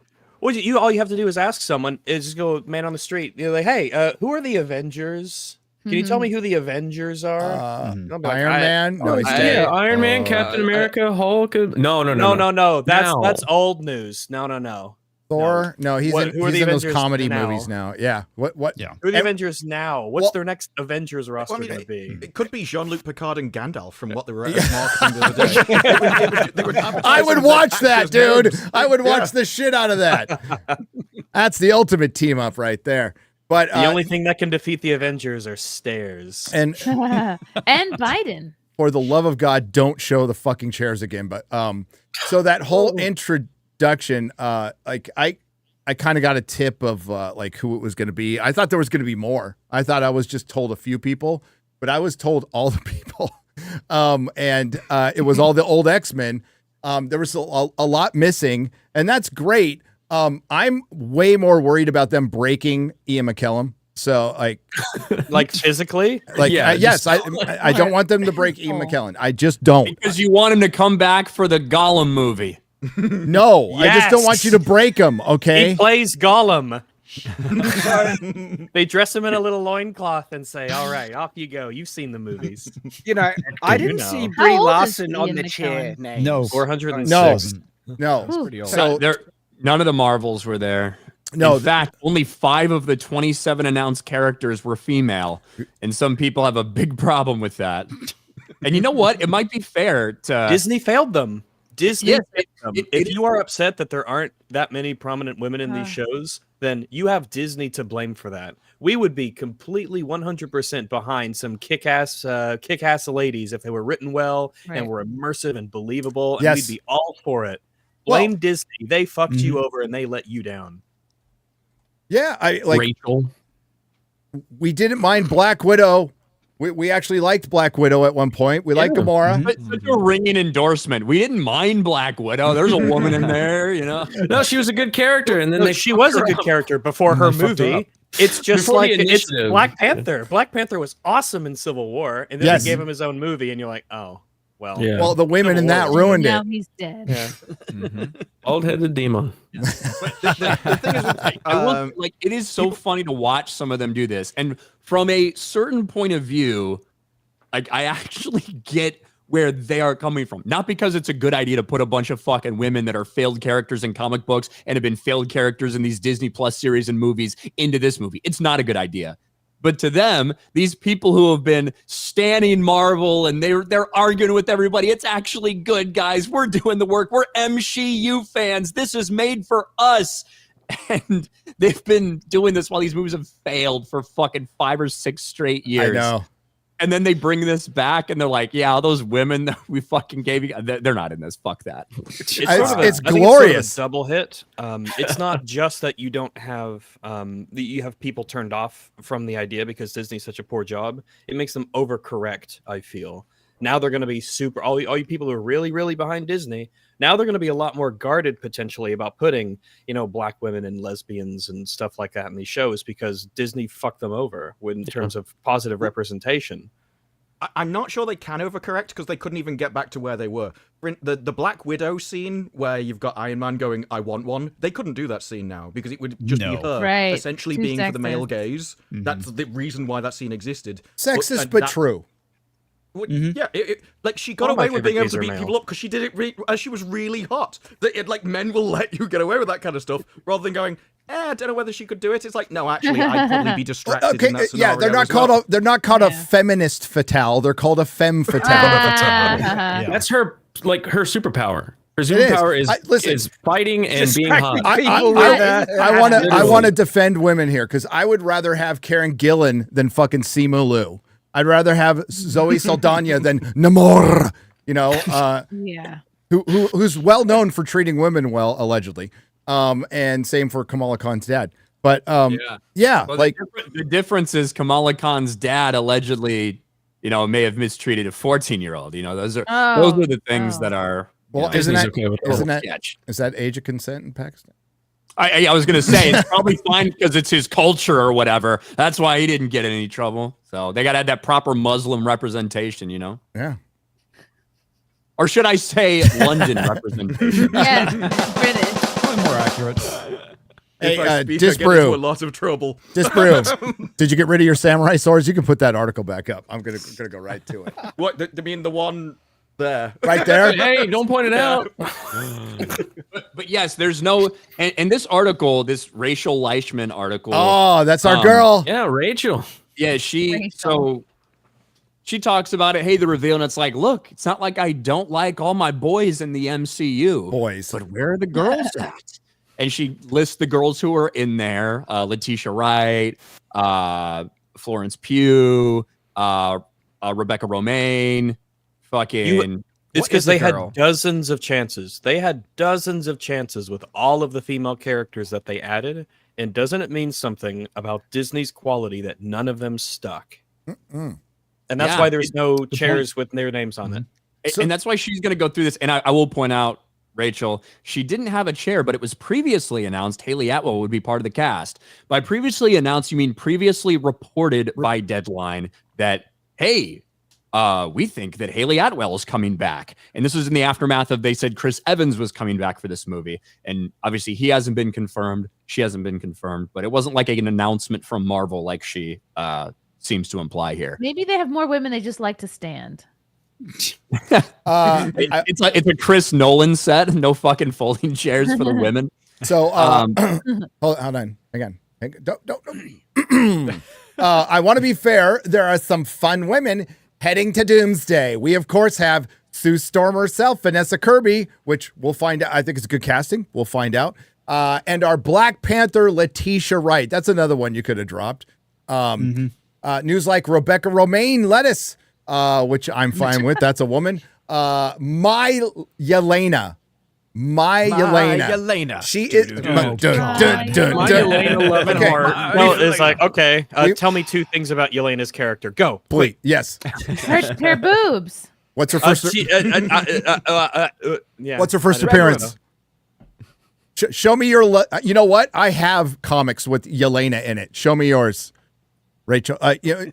May you find somebody who loves you as much as Rachel Leishman loves a refrigerator. Okay, I just want to point that out. My Yelena loving heart is full with Florence Pugh inclusion, and she didn't have a chair, but it was previously announced that Haley Atwell, who was not going to be in this and is not going to be in Doomsday, by the way. I think we should make it clear. We'll be part of the cast. This was the casting announcement for Doomsday, not for Secret Wars.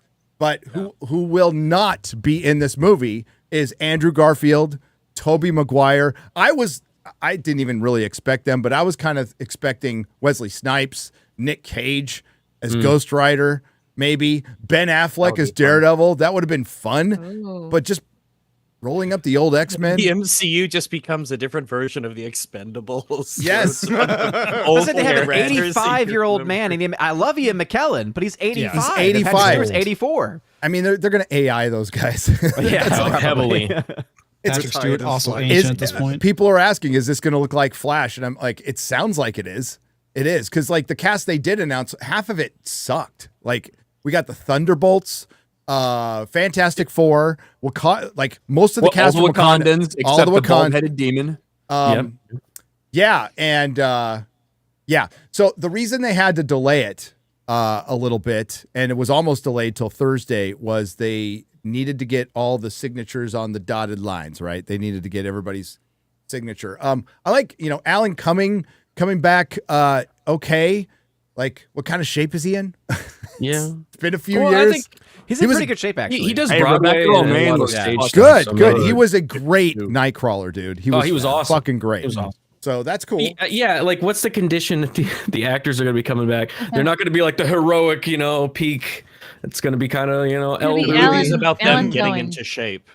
Yeah. No, but I was like, this movie's going to hit $1 billion easy, and it could exceed that. But now that I see the cast, I'm like, well, it'll still hit $1 billion. I think it will. I don't know. But I don't. The problem is this movie might cost $700 million easily, especially with that cast. Yeah, and I'm not even budget. That's not even being hyperbolic. The Infinity War and Endgame combined, right?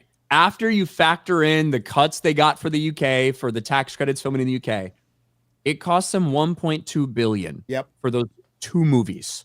That's 600 million per. It's fucking 6 years later. Budgets are only going up. These guys' numbers to be there are only going up. Robert Downey Jr. is personally getting paid $80 million for these 2, and he has bonuses kicking in. Damn. That's why he gets to sit in the big chair. Wow. Well done, Getting paid $40 RDJ. million, Well and done. they have bonuses that kick in. So, like, honestly, not even being hyperbolic or crazy, this movie could legitimately cost $700 million, maybe more, just to produce. So this is not a $1 billion success. This is probably looking at bare minimum $2 billion. And Well, if they shoot in Georgia, then it'll be 180 million reported. So, Oh, okay. Yeah, of course. they shoot in Georgia. They've already announced it, right? Yeah. I don't think they needed to do this either. You saw Robert Downey Jr.'s reaction. I think that got probably all the hype you were going to get. And just bringing more people back, you're just layering more stuff on. But I don't think you're going to beat Robert Downey Jr. as an announcement in the first place. No one's going, well, no more's in it, so now I'm going to turn up. Letitia, right? Oh, now I'm gonna see it. Well, how many years worth of like the process that Disney uses is not just horrific creatively, but financially with all the reshoots and the lack of decision making and their constant hesitance to commit to anything and form a plan. It makes these budgets bloated anyway, cast notwithstanding. And this is also going to be fairly tight. You know, they just finally got all these guys to sign on the dotted line. This movie comes out in 14 months, less than 14 months. And well, if there's anything I've learned about the Disney production cycle, it's that you should definitely hurry them. That leads to quality. Yes. Especially CGI. Yeah. But we know who the Avengers are now. They're the Thunderbolts, the Wakandans, Thor, Shang-Chi. Are you excited? And they're going to be led by Captain African American from the big hit movie from a couple of months ago. The big, massive Oh, are hit. you talking about Captain America, Brave New World? Yes. Oh, I love that movie. It I broke love 400 Harrison million, Ford. don't you know? I do think it's a mistake to have the leader of your Avengers team be someone that's not even important enough to have first or last on the chairs. Yeah. You just shoved him in the middle somewhere. He was third. He was the third chair, I think. Yeah, but he's supposed to be Early.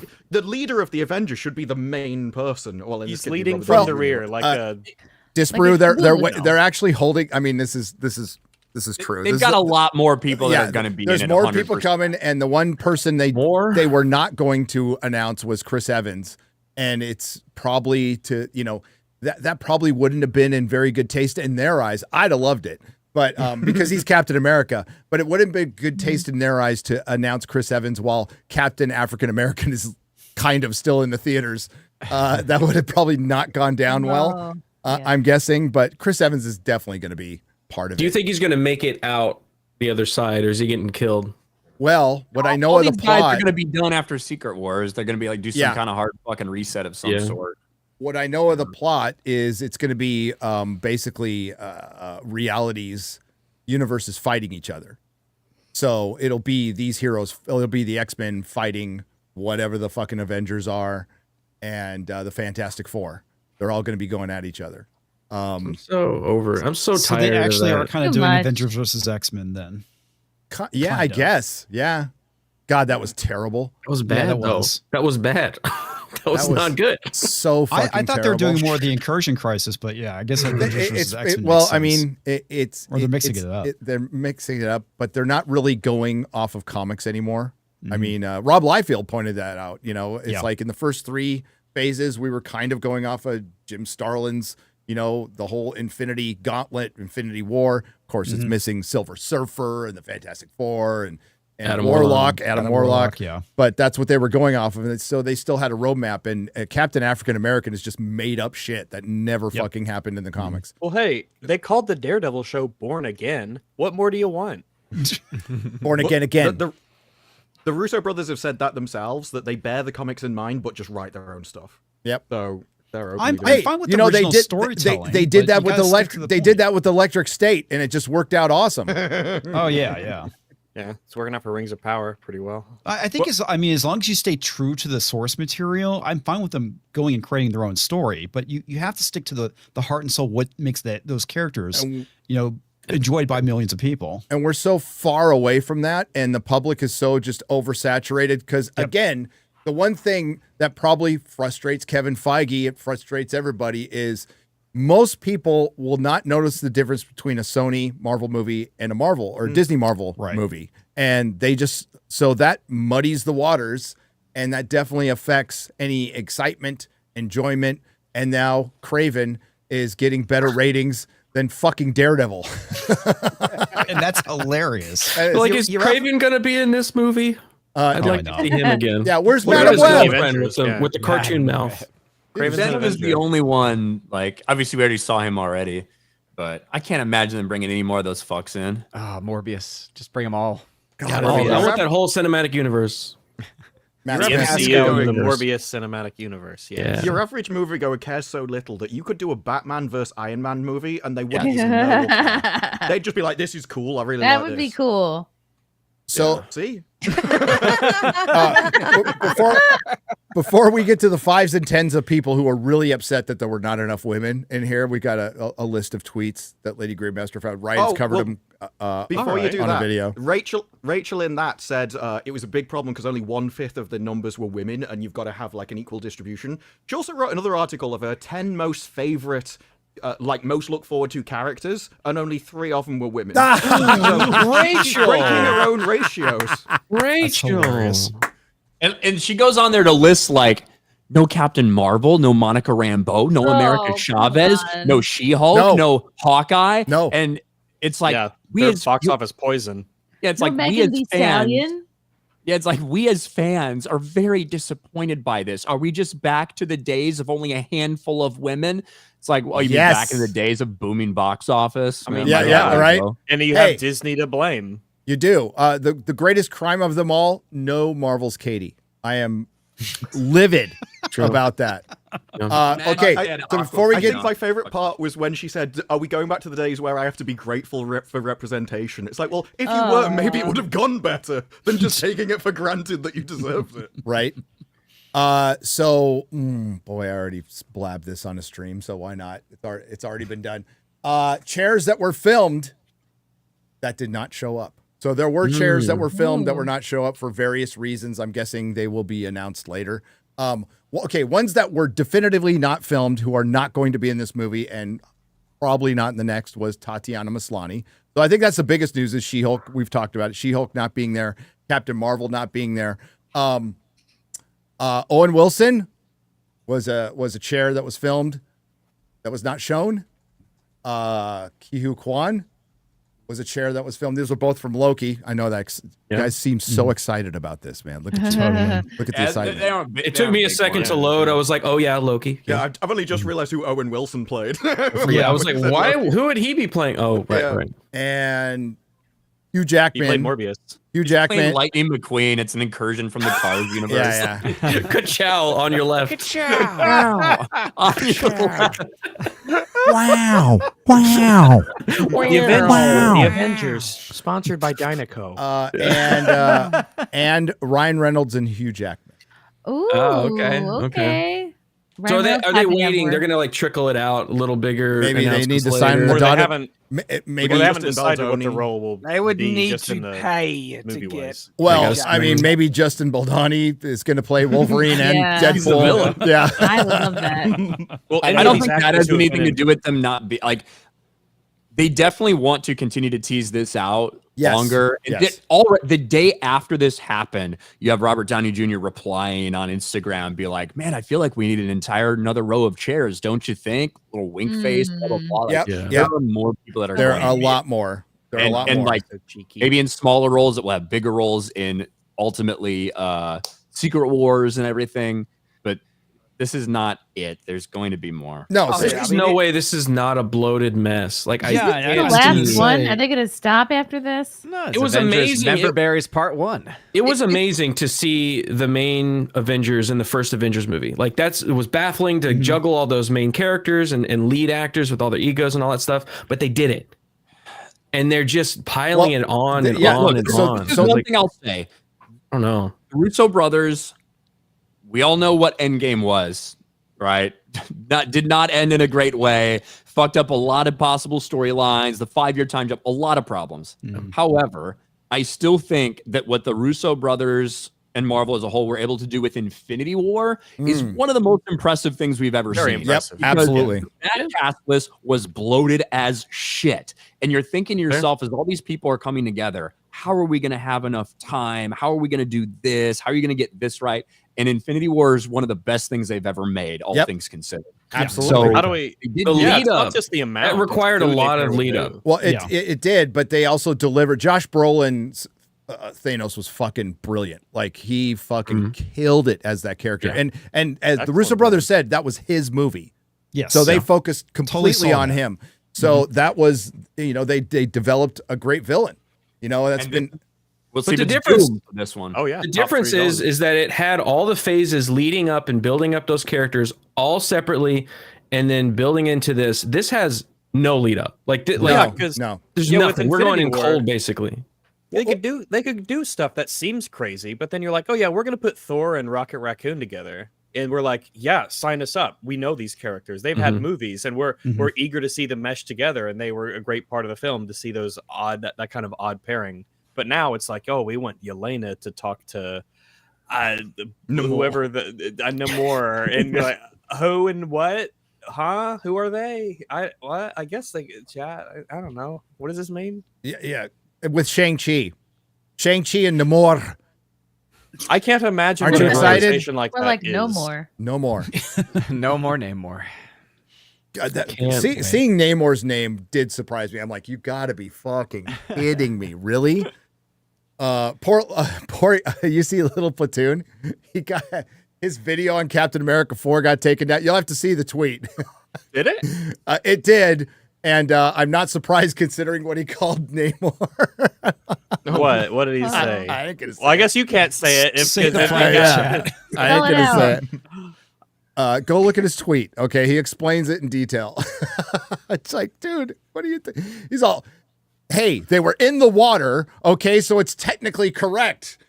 Okay, I know what he's talking about. Oh no! Oh, dude. You live in no. Texas, you know. Oh no! Something about being wet. Yes. Ah, No. That's Damn. probably because we don't know that as a slur over here. So if it's major was over like, there, sure. he wouldn't have known. Sure. Yes, I totally It's a believe it. common term. Okay, so 5s and 10s of I'm not going to say women. I'm going to say men and women. The first one's a man. First one's a man. We're upset. We're very upset, and they all say variations of the same thing, basically. So here we go. I was just going to cycle through. That's a woman. So we got out of 27 announced cast. Out of 27 announced cast members, only 5 are women. Out of 27 announced cast members, Yeah. only 5 are women. There's only 5 women in this. It goes on and on. I mean, I don't know what the followers are. I don't know what the engagement is. It's all right, The funniest were the ones that couldn't count. I've seen Yeah. all kinds of 6 women out of 32 people. Like, where did you get that from? Grace Randolph. Grace Randolph is Great. going to talk about the women and the Doomsday see more movie. women, but I Okay, out of that list, only 2 of them I think belong there, which is Storm and Jean Grey. Fuck the rest. Why are Falcon and Wiccan related in her mind? It's just like They're both gay. Falcon, but no Because this is Grace queer. What is Randolph. that? Oh, She's insane. look at the gays. And in a video, she did say something like, "Look, I know these weren't good, but this gives you a chance to fix them." I'm like, okay. Oh, Not in this funny movie, after sister. that. Falcon. Whoa, casts wait a magic minute. spell. where's Kat Dennings? She liked that's it. what I was saying. Dude, okay, I'm fine with Kat Dennings just sitting there. She can be, She can be in the background or Yeah, she something? could be just sitting in the chair. If she was sitting in all the chairs, that'd be great. Sitting in a chair wearing a bikini. That'd be great. Yeah, that'd be awesome. No, she liked Agatha. So I don't understand why these weren't good. What are you fucking talking about? You liked Agatha. No, Grace? she was on about all kind Oh. of. She lists loads of female characters. Gotcha. And she's like, "Look, I know these bombed, but now you can fix the." I think it's like Captain Marvel and stuff. She was on about. Yeah, because that's what we want to do. We want to do repair work in this bloated mess. Yes. Yeah. The Okay. start of fine. her video is actually amazing because she's like, "Look, there isn't many women in it. The Russo brothers never really had women in their movies, and that was when it was successful. Like, you've just destroyed your entire point of making the video." The only 2 characters that's even possible with, and I'm trying to be as fair as possible here, guys, is Kate Bishop and Miss Marvel. So Amon Villani and Haley Steinfeld, whatever her name is, like actually played their characters better than they are in the comics. Yes, because I they are agree with that. insufferable in the comics. So those would be the only two I would even kind of consider, but you don't need them. I would rather have Jeremy Renner as Hawkeye. That's a big name missing. I can't believe he's not in this. But you know, they just never have known what to do with Hawkeye. Hawkeye is one of the coolest costumes, by the way. I know it's purple. He's got the H on his head. I don't care. It's fucking awesome. He could be just done with it too. That might be the reason why he's not. Maybe. Well, Well, he's in a hit series. You know, he's doing good. He's just recovered. He's a hero. Speaking of women who are didn't come back, Foggy's girlfriend didn't come back in Daredevil. They just forgot she existed. Yeah. When remember, he was going to propose to her like marriage in season 3, and then it's like, well, she just doesn't come back. Nope. It's tough because it's 7 fucking years, right? Like 7 years has passed since we last saw those. Yeah, fucking who knows what characters, she looks like? which is why we needed so much more than 5 minutes with them. She was starting to look bad in the 3rd season. Okay, Garrett. Wow, harsh. I'm just saying. Jeez, okay, interesting. She let All herself right. go. Tough but fair, Garrett is. I thought she looked better in season 3. Augie's trying to up his social no. credit score and get with that black chick. That's what's going on. Friday Night Titans, Civil They need War. another loan for fucking Nelson and Murdoch. So, Do you notice that they both race swapped and gender swapped the roles of Foggy and Karen? Yep. Both of those roles. And Right? they fulfilled the exact same role that Foggy and Exact Karen same. did. You got Why the, replacing them to the begin with? investigator and then the partner lawyer. Like, Karen's an old man that's Latino or something, and then Foggy is a black strong woman. Yep. Spicy. Both of those characters exist in the comics, right, Gary? Yeah. Cherry, no, but Kristen McDuffie, yes. Okay. She is in it. A legitimate. I didn't mean they're literal characters, just their Tactical position. decision. And the marketing. Let's get rid of Foggy and Karen and replace them with new characters. The craziest part is that like there was Unless so they introduced much, them later, like after I stopped reading. So there was so much hype and excitement for those two coming back, and they were all about it. They were constantly tweeting about it. They're like, "Thank you so much, fans, for making this happen." They're at the premiere. They're excited. They're there for 5 fucking minutes. He looked at I a was script with and the it's show. like, I wait, was just there's 15 minutes it's so in. short. Now, It's just I one do page. think. Look, full The disclosure. script I is think a that pamphlet.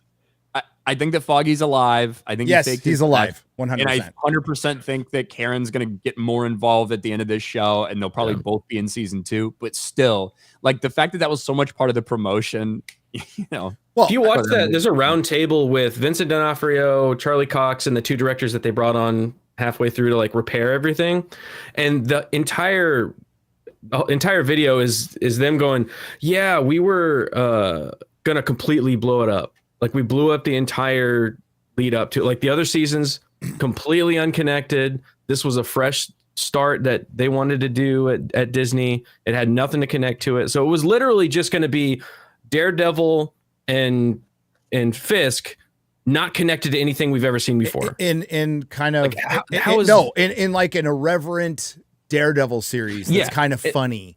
In like She-Hulk. Like She-Hulk. She-Hulk, yeah. I still think that's what you've got. I think this is an unconnected series. I know they I agree. occasionally talk about it. It is. But that's only to try and get nostalgia over. Nothing carries Well, on that's- from its story. Oh yeah, it's just That's the all they have. actors. Like they start off with the first episode and like Fisk is mayor, and I'm like, that's horse shit. There's no possible way that could ever happen in any. Well, they universe. needed to explain. Okay, it happened, but you're right. The way they set it up in the MCU, that's really fucking difficult to explain. And they don't even mention like what happened to Fisk and Daredevil during the blip. Well, apparently they both survived the blip, and that's what led to the Kingpin's release. But that's something you should mention in the show and not have to fucking look up online. Like that is a huge stretch that you have to work hard to get me to believe, because there's no way. Well, you could have done it by going during the blip. There was such a massive disaster; people were starving in the street, and Fisk stepped in and started running the place, and he was the one that fed everyone and got all people on his side because it was just a lawless thing. And so his criminal empire taking over was better than just the anarchy that was there. Well, he took over the tracksuit mafia, Disparu, in Hawkeye that nobody watched, and that helped propel him to power after he got shot in the fucking eye by Echo, and then rounded up a posse to kill a bunch of Indians.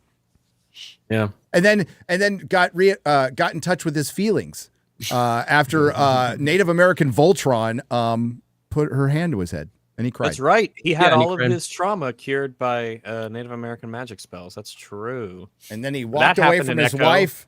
Yes. And then he walked away from his wife for a couple years and she fucked an artist. You could have done something really cool. Like when he's beating up the boyfriend, you're like, someone made me in touch with my feelings. This is my feelings. And he's just beating the living crap. Like, that could make everything worse.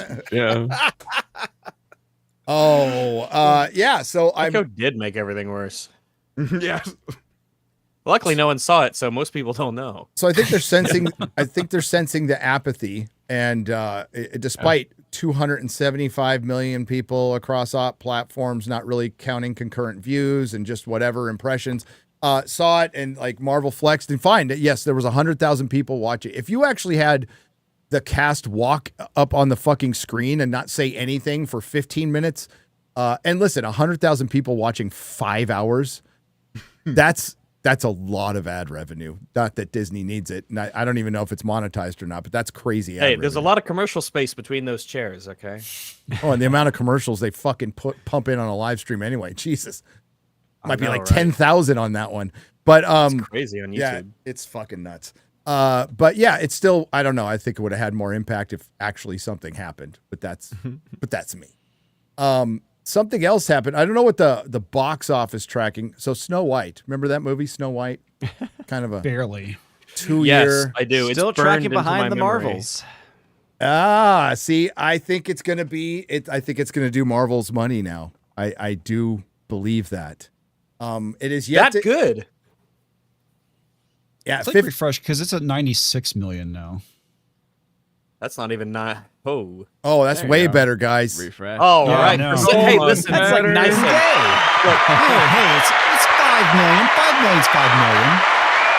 Well, Yeah, as Ryan is percentage-wise. Yeah, we won't Ryan. we won't get the international stuff until next weekend when that'll all update in there. But Yep. yeah.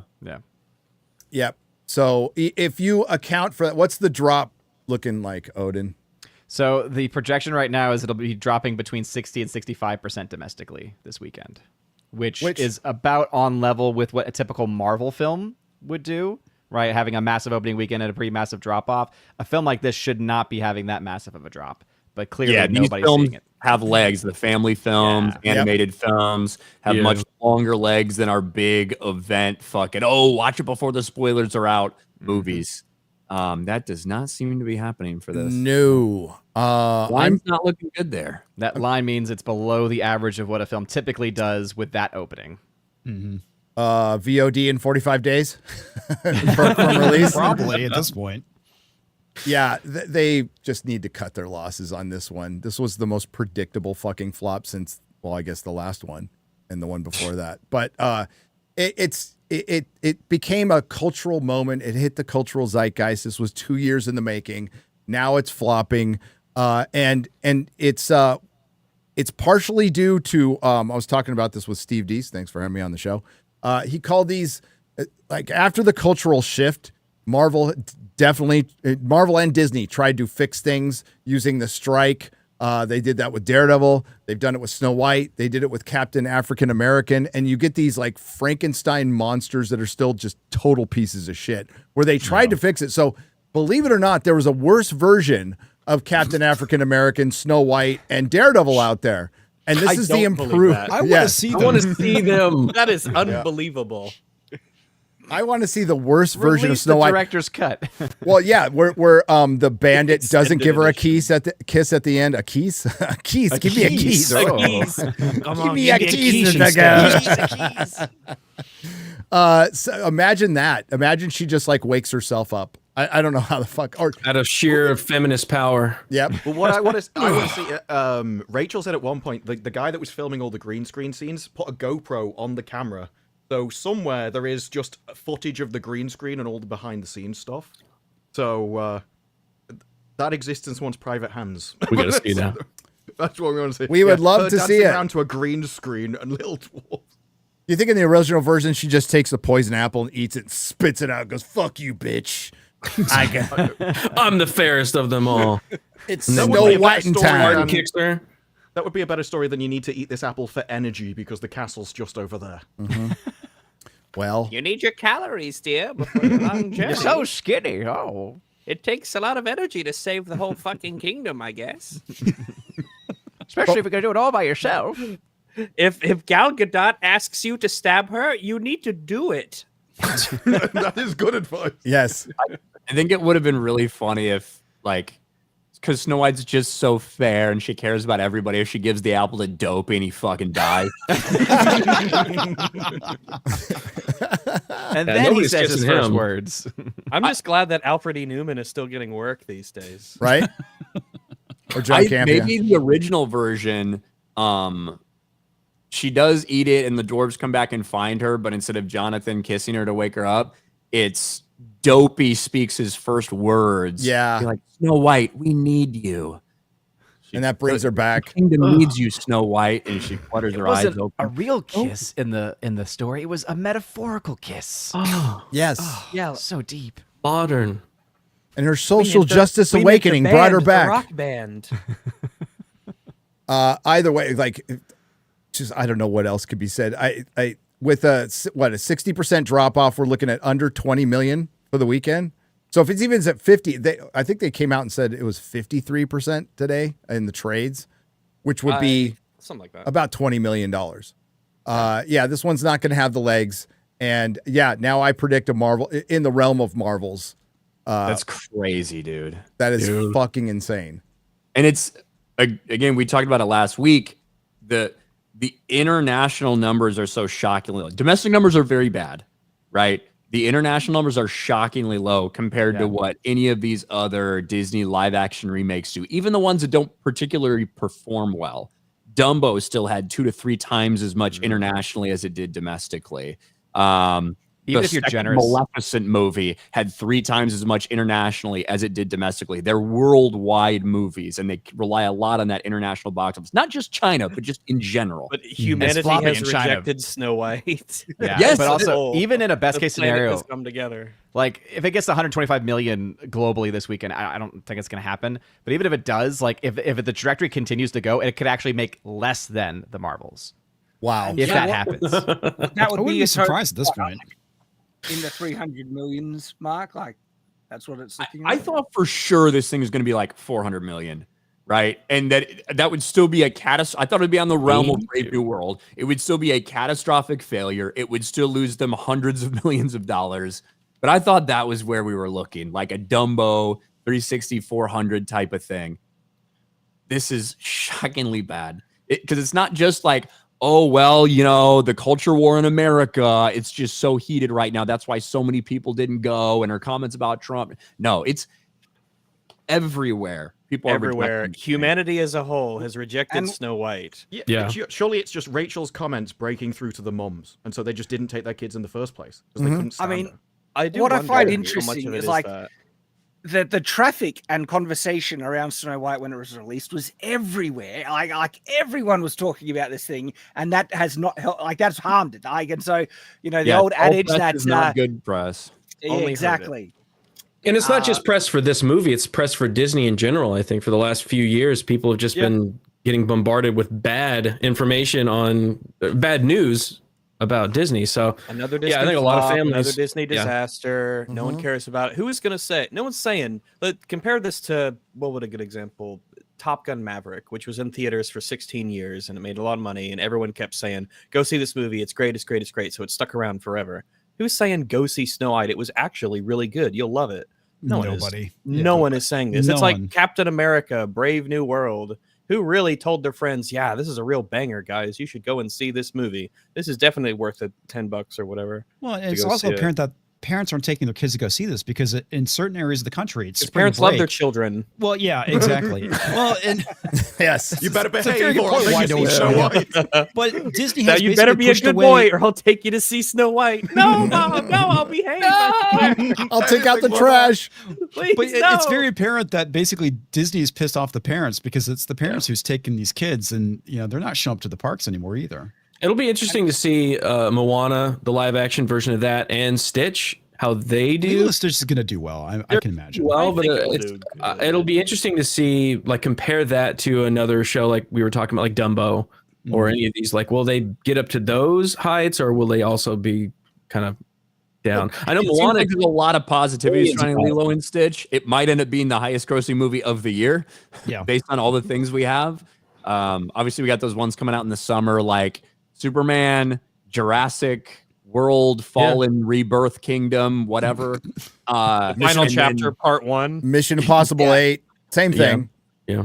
Yeah. Right. But there's a chance that Lilo and Stitch does end up as the biggest one of the year, I think. Well, the interesting thing It's about got none of the bad trailer- press. Well, Yeah. with the trailer of Lilo and Stitch, right? It looks like it's going to be a pretty faithful adaptation of the animation. But on top of that, the trailer showed some new interactions between Lilo and Stitch that were new, but it felt completely authentic to who Lilo and Stitch was, which Right. gave me the impression that, okay, they might be expanding a little bit on the animation in a faithful way and give me new stuff that I want to see. And guess what? That's how you make a successful live action adaptation. It's like, okay, that now has my interest. Yeah, and it's very apparent too that the people who made the movie cared about the source material. God forbid. Yeah, God forbid. Well, I mean, simple facts. You got to make a good movie, but we also have to keep in mind that some of the things that Hollywood is relying on at this point is a fourth remake of Superman. Sorry. We have another Jurassic Park film, a fourth crack at the Fantastic Four. Technically, Corman's still the best. Then we have an eighth Mission Impossible movie. We're remaking animated. There's nothing like Nolan's The Odyssey, which is like the only thing that's somewhat. Yes, it's a very old story, but there's been a lot of versions of that, but like a true epic version, arguably hasn't been done, at least in a while. So like there's nothing innovative happening at all. So that should worry the fuck out of them. And then they just had this horrible first quarter, like utterly terrible first quarter where they managed to hit collectively for the domestic opening weekend, $100 million only twice. And most of them bid under $80 million collectively. And 3 in a row were under $50 million. And we might dip back under that. We're definitely going to dip back under 80 this weekend for sure. There's a couple movies coming out that people I think actually want to see. I'm not too sure about Death of a Unicorn, but A Work of Man's coming out. So and I've seen it. I think some of us have seen it. I watched it as well. Chuck Dixon. We'll talk about that in a little bit. But they're kind of in trouble. What was that article that you had up? So does that actually? It's an innate analysis. Yeah. Yes. I mean, look, there's obviously been a lot of blame that's been passed around. It didn't take very long, man. Fucking Monday or Tuesday, whenever that article dropped, that's basically like the inside stuff behind the scenes at Disney and talking about how after Rachel Zegler got so political, they tried to get her to rein in her posts. She didn't. It got worse. Then after the Trump stuff, they really put their foot down and blah, blah, blah. Look, Disney is to blame for a lot of the reason why this movie flopped the way it has, right? If Rachel Zegler had been a perfect Disney princess, said all the right things, done all the right things, this movie would have a much bigger opening weekend. Would have made a lot more money opening weekend. It still would have been a fucking failure because the movie's terrible. Yes, because the movie's awful. It completely undermines the original message and gives us this gobbled fucking commie goop that's out there. The CGI dwarves decision is retarded. The very idea that they cast her in the first place, not because she was best for the job, but because she checked a diversity tick box, and they were proud to announce that to the world that, hey guys, we're proud to have our first Latina Snow White, right? Yeah, and by the time it came out, everyone was over it. Yes, like all of these things, the idea that they wanted to modernize it, that they wanted to feminize it the way that they did in the modern day of feminism, right? All of these things still would have made this film a failure. With that being said, Rachel Zegler did irreparable damage to any potential that it ever could have had. So both things can be true. Disney can be to blame, and Rachel Zegler absolutely can be to blame as well. Evidently so. Evidently so. Don't they give these people training when they're cast in these roles? Like, Not when they're don't say retarded. I this. mean, you could train her all day long. Well, Like, don't tweet They this, were do trying that. to rein her in, and she said no. It's too She's late. like, Yeah. they tried to get her to take a tweet down where she was antagonizing, the political stuff, and she said no. And so, yeah, She said no. She said no. He said nay. No. Nay, I say, nay. Nay, I say. No. Just imagine how much trouble you have to cause for someone to fly across the country to reprimand you in person. They will Oh my text God, you, I They wish will have done one live day- chats. There would have been Zoom calls, and then they fly for hours to you, and you still say no. That guy would have been pissed off and his face Disparu. when he left that building. She needs a dad. They Those are gave some her life goals. They gave her a social media coach or someone like that, and she still put out that crap saying, wishing half the country to never know peace. Or I was like, that's with someone She trying sucks. to keep She her on the deserves leash. to never get Oh, it's one. very that simple. girl. She's just a dumb bitch, People is what whose she money we is. want. She's a child. Hey, Zoom calls. That's how they're going to do Avengers Doomsday. It's going to be Zoom Day. That's how they get everybody their screen time. Yeah, it's gonna be like the Kamala Harris. You can't video. listen. You can't make jokes like that because I can't tell if you're serious or not. I'm totally serious. My guess is what this article is. It's a struggle is- session. My guess is what this article actually is some fucking thing that people came out. They came out on Deadline or Variety maybe a couple days after opening weekend. This is probably a regurgitation of that, where they're like, look, if you look at red and blue areas of the country by 1 or 2 percentage points, it actually overperformed in these red areas and underperformed in these blue areas. Right, like, But you want to know why? Because there's families in the red areas, and I the was gonna blue say, areas are not. Families in red You're not areas. like taking your kids down to like is the Metreon still a thing? Is the AMC still at the Metreon in San Francisco? I don't know. Haven't been there in a few years. But yeah, you're not dragging your kids down to fucking downtown San Francisco to go watch Snow White for Also, $200, including parking. The traditional movie with traditional values is liked by people that like tradition. What a surprise! Right? Shocking news. So I mean, it is shocking. Like, don't blame it on woke. No, I mean, like, but it certainly part of that it, was the yeah. most surprising thing in the movie, though. It was really fucking woke. It was like, if you want to put it in the broad term, all the fucking Marxist mesh. I didn't expect that. I didn't expect it to Well, it have was that made much. 2.5 years ago, wasn't it? So, Yeah, there was more time than usual for her to generate bad press.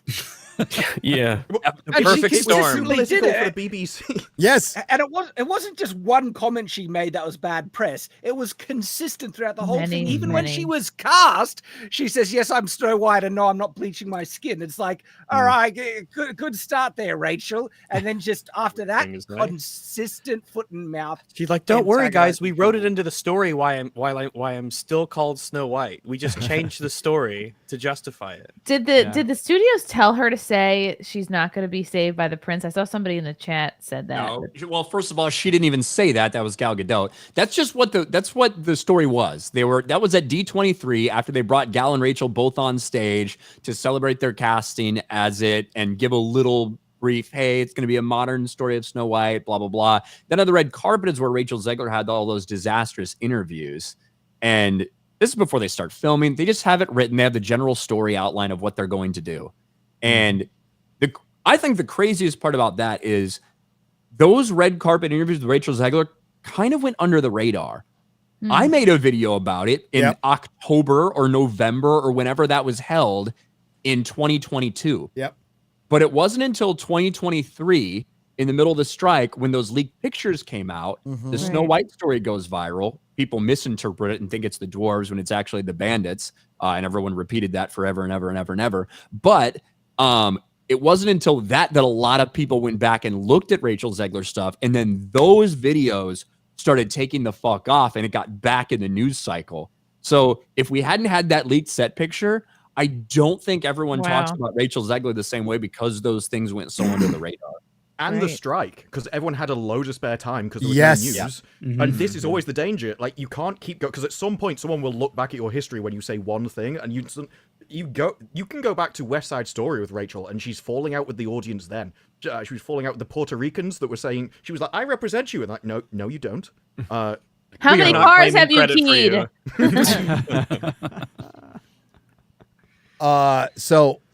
Okay, yes.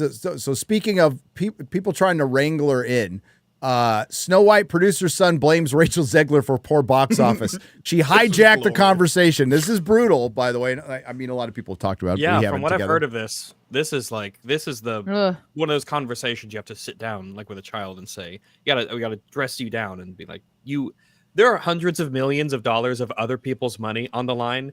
Can you shut the fuck up, please, and not make this all about yourself? Yeah, Chris Gore was making a great point earlier on Film Threat about how she's not an adult. She is absolutely a child because she just runs on pure emotion without actually thinking. A theater things through. kid. Yep. But she is an adult. That's not an excuse. She is an indictment adult because she is an adult, but acting like a child, and there's no excuse to act like that at her age. She needs to freaking grow up. She's an adult child, essentially, is what she is. Was she 22, 23? Yep. 23. Early 20s.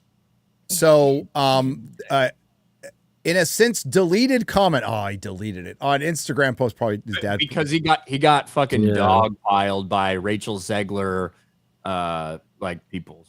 So well, Howard, don't make that post on Instagram. You know, that would be a good start.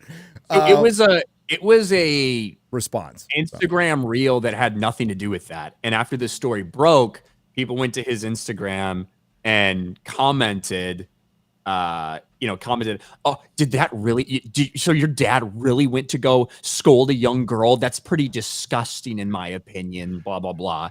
And that's why he says you really want to do this, because it's supposed to have nothing to do with that. Yeah, but I find it's even from the beginning, it's like what girls aren't allowed to be told off when they're acting completely entitled and insufferable and doing their belief system. Not in this day and age, buddy. Like it's messed up that a man will tell off a girl for being an idiot. It's like, and this was all what this was about, and like this big thing that made Mark Platt have to like fly out there was like not just that Rachel Zegler was expressing pro-Palestinian views, right?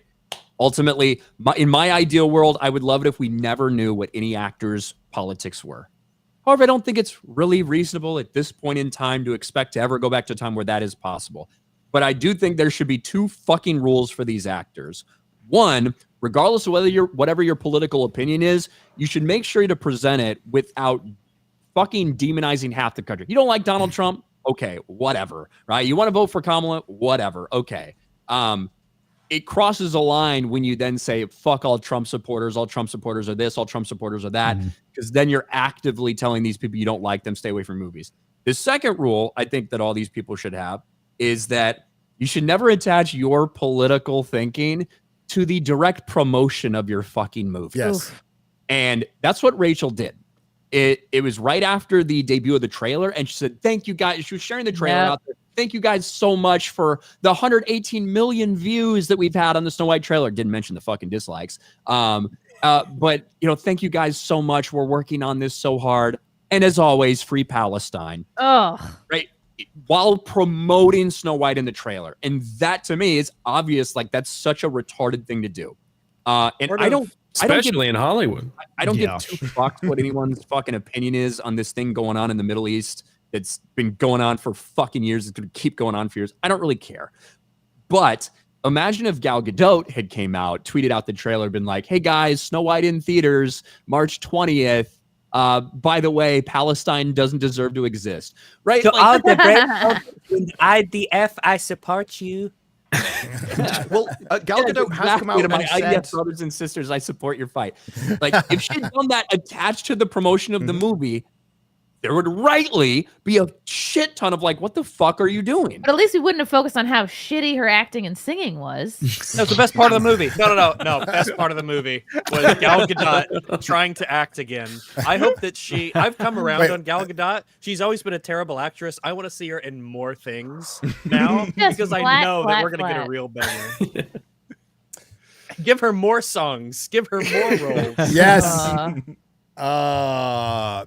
So here it goes. Your dad he looks like that guy, Ben Platt. He looks like he could play Wolverine. So your dad flew out to NYC to reprimand a young actress. Any words on this? Because that's creepy as hell and uncalled for. Please have the people have the right to free speech. No, shame on your father. Well, when you're employed by somebody, you have the right to free speech, and they still have the right to fire you. That's kind of how it works. It's also a misunderstanding of rights. All rights have corresponding duties and responsibilities. Yeah. So that means that you have to be responsible with said right. There's absolutely no Yeah, way if Rachel so- Zegler could conceptualize that. Yes, exactly. Even if your point is that she's a young child, well, in school, the teachers reprimand you if you do something you shouldn't be doing. This only happens your entire life. Yeah, I'm not going to keep my employee if he Mrs. emails out. Hornbull, I have rights. But she just has Ironically, main there's not character enough syndrome. space in their forehead to maintain those two thoughts. So Look, if her eyes were closer together, she could see what she was doing wrong.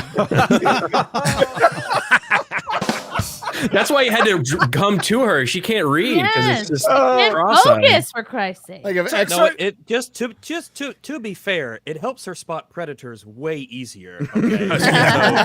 Very useful. See around her very head. useful in Hollywood, to be fair. Yes, yes. So why is it creepy though? Is it because he traveled? To It's because this person has never had a fucking job in their fucking life and never been Yeah, reprimanded that's by a boss. Because it's an Child older man language. and a younger woman is why he's making it creepy. But yes, you're right, Gary. It's because they probably don't have jobs. And they don't I have don't think- fathers. That's I probably don't think- why too. I don't think they even believe it themselves. I think they're looking for pressure point words to use to try and make Yeah. somebody ashamed and back down. Right. Yeah. Creepy actress. They're trying to make it sound like a Me reprimand. Too thing. Well, because remember when they're trying to attach creepy to the VP, during the whole election? It's the same Oh, thing. Yes. And you know Did what? you have Like, That's His creepy. excuse was his brain Productions, didn't work like right. families, need daddy energy. It's how anything gets done. Yeah, I need some Facts. daddy energy. Facts. There you go. I mean, if X-Ray Girl like tweeted out like the FNT tweet and said like "fuck the Irish" at the end, I would talk to her. Hang on, X-Ray girl. What happened? And Reddit Why was would big you do Reddit. that? Episode X-Ray 5 girl. of Daredevil, F Yeah. the Irish. Fuck the Where Irish. the eyes apart. Fuck the Irish. Only after a few Guinness, okay? That's the last time I give drinking money to Friday Night Tights. You really want to do this? Yeah, my dad, the producer of an enormous piece of Disney IP with hundreds of millions of dollars on the line, had to leave his family to fly across the country to reprimand his 20-year-old employee for dragging her personal politics into the middle of promoting the movie for which she signed a multi-million-dollar contract to get paid. That's a little bit too much. That's your own fault. And do publicity for this. Multi-million-dollar. So small, I lost my place. Sorry. This is This is called adult responsibility and accountability, and her actions clearly hurt the film's box office. Free speech does not mean you're allowed to say whatever you want in your private employment without repercussions. Tens of thousands of people work. Really? That's a Wow. lot of people. Tens of There's thousands. a lot of Tens of Indians doing thousands? CGI work. Yeah. And on that film, and she hijacked the conversation for her own immature desires at the risk of all the colleagues and crew and blue collar workers who depend on the movie to be successful. Narcissism is not something to be coddled or encouraged. Exactly. Wow. And that's coming Yes. from a producer's son. Yeah. That's rich. But I mean, that's Yeah. crazy. And I mean, of course he deleted it. His dad Do you probably think he told got him to in delete it. trouble but- for saying that? Yeah, probably. Since he Yes. Well, he also gets the benefit of both because not that many people would have ever seen that tweet, but now it's gone wide. Everyone Yeah, he still Instagram, hears about who it, and follows if him anyone on Instagram? if anyone brings it up or brings it up to his dad, he can go, "It was wrong. He overstepped the line, but I got him to delete it." So But it's out there. Well, Internet's he's also forever. More not than they a- got Rachel Yeah. Zegler to do. I mean, I don't know, but I'm assuming he's not under contract with Disney or under any NDAs or anything like that. I mean, that's not an equivalent example where he's obviously more free to talk about this stuff. But yeah, it was probably his dad who asked him to He put probably it down. just figured out the movie's out. I can. It depends have on nothing to what he gain does from for a this, living. whatever, move on. If he's in Hollywood, he would 100% get social pressure to remove it. You know what brings me joy? He's attempted to be an actor. He was in some things. I don't think he acts anymore. He has this guy. He has a podcast. He has a podcast. Doesn't but everybody? Everybody. It's also Wow. interesting that this came out after that Variety article, which also was speaking about behind the scenes, and it does seem like there was a bit of a relaxing on. Well, we can say more stuff now. We can kind of put it on her. You know what brings? Oh, Yeah. Yes. Disney threw her under the bus. Yes. Like they reached out, they threw her under the bus. But I mean, not unjustifiably so. They threw her under the bus by revealing what happened. Right? Telling the truth. Yes.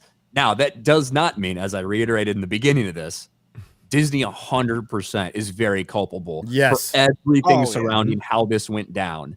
But you can't be like, Rachel Zegler's innocent in all this. She did no damage to the box office. We're seeing it because of her. That's all fucking trash. You know what brings me joy is that like people at Disney are just ripping their hair out over this. They can't win at all. And Bob Iger probably has to take a 4th shower a day because he's sweating so much in his fucking office. Fucking great.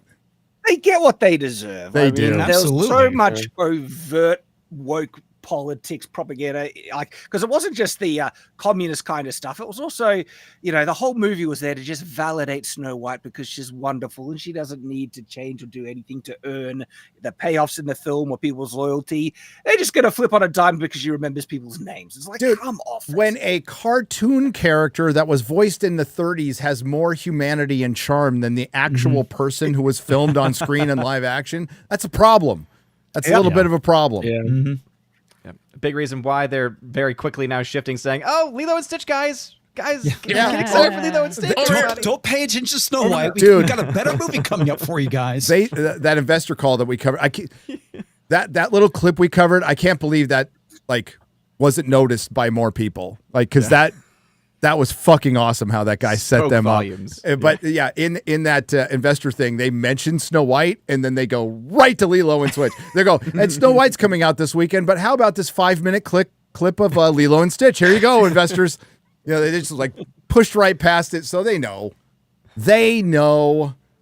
Oh man. Okay, real quick before we get to soups. Boy, Superman. How much should I say? Is Chris Gore out there? Oh no, he's at WonderCon today. Probably doing his panel. I'm not sure how much I can say.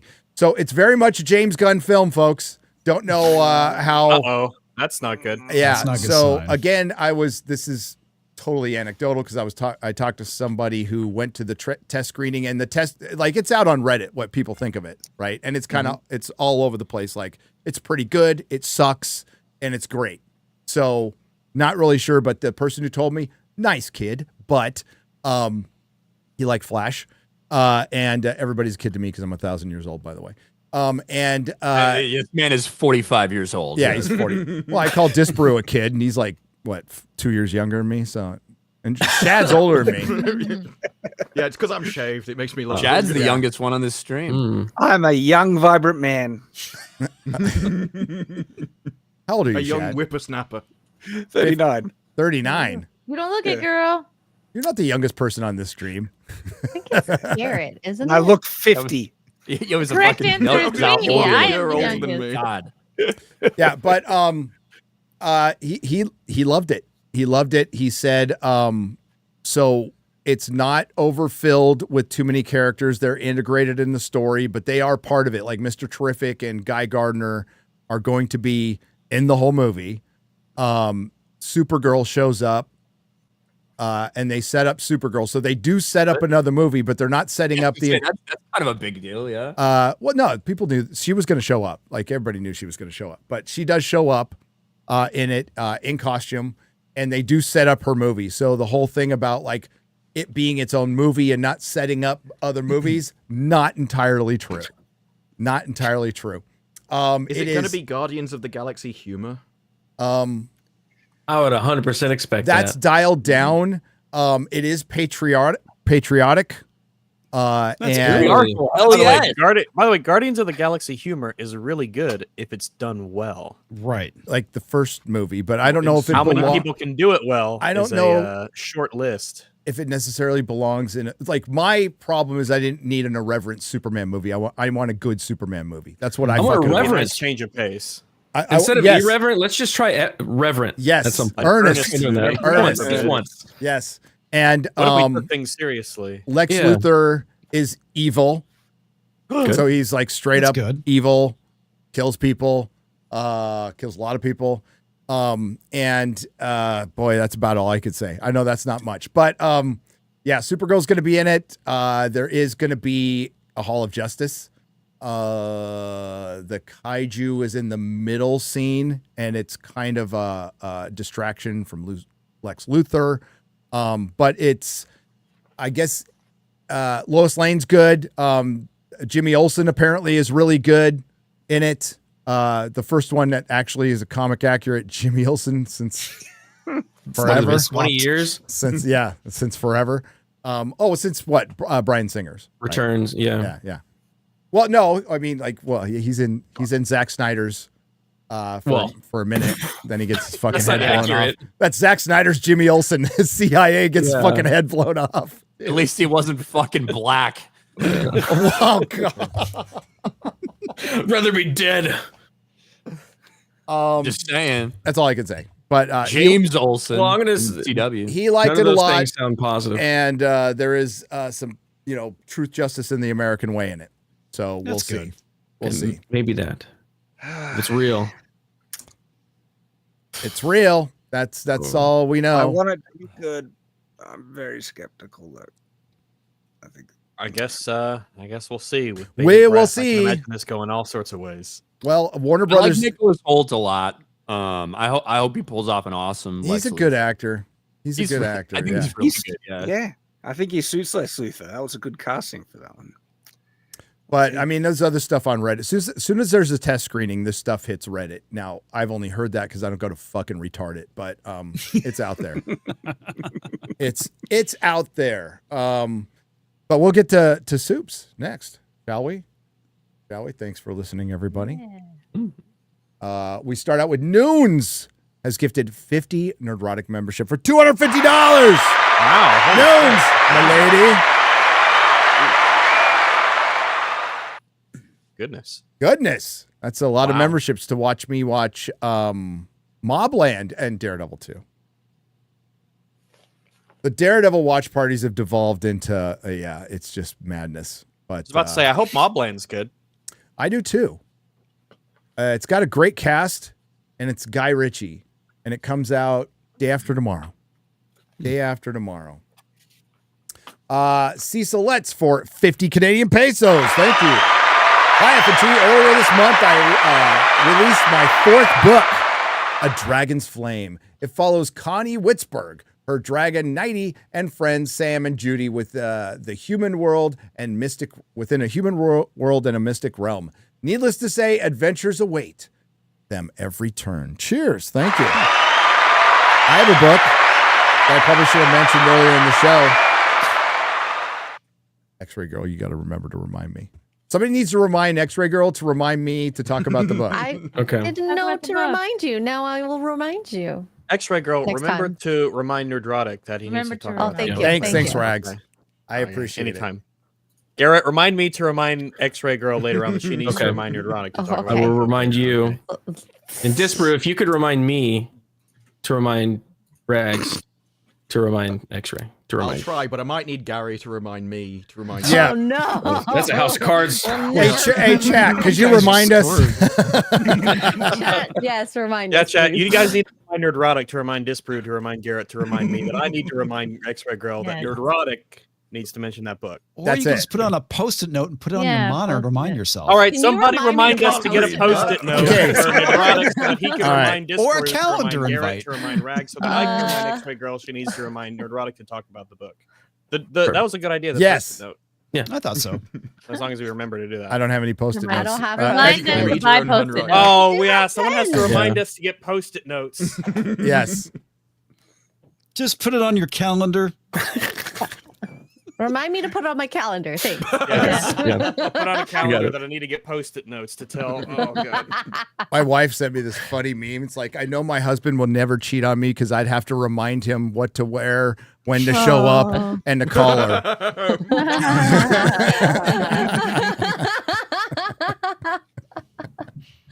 Oh no. David Hand for fitting. Oh, wait. A book. See, I almost went right past it. After all After all that. One job to remind X-Ray Girl. to X-Ray remind- Girl. No, Garrett! Garrett had a job to remind me to remind X-Ray Girl to remind Garrett. Jesus Christ. Yeah, so it's coming out. We got our final copy that we're going over this weekend, and then it goes to the printers. So it's looking like April. Mid-April. We will keep you posted on the show if if Rags reminds X-Ray Girl to remind Disparu to remind me. Well, as long as Garrett reminds me to remind her to remind me. Okay, yeah. And Because I chat. might forget. And then Disparu, yeah. Yeah, chat, you got our back on this, right? And somebody puts it on a post-it note. Well, then I have somebody else to remind. We can't do that. If it worked, the singularity would happen. If I remembered something, the singularity would happen. David Hand for Finny. Here's where the fun begins. Hi, Rags. Hello. Scritches. Scritches. Thank you. What's a scritch? It's You mean like a scratch? It's like a scratch, but like gentle, like, you know. Okay, you scritches know, for the good boy. The Twitch dear lady ruined that word forever for me. I could not hear Wait, it. what? Oh, really? Oh yeah, the Twitch Oh, the deer deer. lady. Yeah. Oh, Dear lady. Did they say that? Oh. Yeah. Oh my Well, God, Perry made You can't let her have that kind of power, okay? Yeah. Perry made the best clip with Ryan for that. Burned into my mind, man. She's No, Is that's it? our I word. have the power. I was hoping you had forgot about that. Gary. Oh, no, that is one of my favorite Perry Chan clips of you getting like your hair rubbed by the deer do. Is it a dude? I don't care. Whatever it's a it is. Deerkin? The deerkin. Is the deerkin still there at Twitch? Probably, right? Odds are that person has killed themselves by now. Statistically speaking. Yeah. He's just being It real. took a long walk in a short thicket. All right. Mm-hmm. Maybe you got Yeah, I was gonna say maybe got shot by a hunter. I'm not sure. Ministry of Wrong Thing, 2 parts for $40. Thank you. To paraphrase Asmongold on Snow White, everything's great when a man is controlling the kingdom. A woman takes over. The kingdom goes to shit. She kicks out the younger women because she's jealous. The younger woman goes to the frat house and cleans it. This is their feminist empowerment story. Come on, Baldy. I'd say Disney should have hired Sydney Sweeney, but Daredevil already has 2 Ds on his chest. But his show is still flopping. Little floppy. Well, WD's gravity, man. That's the thing. Vanessa for 50. I am a chick who loves comics. A unicorn. There are very few female superheroes that I like. The men's stories are more interesting and they are nice to look at. Marvel is ignoring the fact that plenty of women aren't watching the movies starring women either. Well, yeah, that's true. The vast majority of the audience that was going to see the female superhero movies was men. Yes. Was men. And it was always going to be. Yep. There was an interesting amount of female interest in the first Thor movie because he took his top off. And they were just- I still think he the looked really good. The only superhero movie we've Yes. had notable recently, I think, that had more women than men go to it, I believe was Aquaman. Aquaman. It was Aquaman, the first one. Yes. Jason Momoa pulled him in there. And then he was, Amber Heard he drove was him away. a wet man, all right? I did a And video there of were that. lots of wet ladies. Man. The Yes. one that they made entirely for the female audience and advertised on TikTok and everything specifically to try and get them was Madam Web, and still more men went than women. Yep. Like Same 56% for Marvels. men still went. I don't regret it for a single second. That movie was glorious. I went for Brie Larson's outfit. That's how I saw the Marvels, you know. Madam Web was glorious. I had so much fun watching that. Griff, It was a joy. It was. My favorite is when he saw a car drive over him and he jumps into it. Yeah. Griff Nizzle for $100 as penance for writing a novel last time. I only say that seeing X-Ray Girls downstirred. I don't know. I thought it was going to be a word for tits. Yeah, downstirred cousin being DEI hire for the NY. Downstarred? What the hell is that? Down syndrome? Down syndrome. Down yeah. syndrome. Downstairs? Oh, okay. downs. Tarred. Downs. Okay. X-Ray Girl's Downs tarred cousin being a DEI hire for the NYPD was so empowering. Oh, the police captain in episode 5. I get you now. Ending prediction. Castle and Daredevil to take down Muse and Kingpin in the most epic battle ever. Afterwards, they kiss passionately. I wouldn't be Hey, it's surprised. Disney. Now that Vanessa hates my fucking guts. Give me a kiss, Matt. Well, Bullseye's coming back. They showed him Yeah, in we a still mid-season haven't seen trailer. that Bullseye prison scene. Like, I think there's going to be a lot to fucking come to terms with about why Matt's feeling this way, about everything that happened with Foggy, why Bullseye did that in the first place. There's a lot of shit that was introduced in the first 15 minutes we have no idea about. It's weird after going from watching the end of season 3 to the new show. I'm like, oh yeah, of course, Bullseye, he kills Foggy and not Wilson Fisk. Of course. Yeah. Not. What? Well, I mean, it's been 7 years, so they could have put him in a fucking proper costume. That costume is like stupid. It's, Eric, like they're like, no, the Bullseye costume from the comics, we can't do it. It looks too silly. It's got a bullseye on it. Let's put him in a fucking scuba outfit walking around. Let's put little bullseyes on his red dot sights. Yeah. And it's like, oh, fuck. We're there, man. Just do the costume. Eric Godwell has gifted 10 Nerdrotic memberships for $50. Thank you. Hey. Cheers.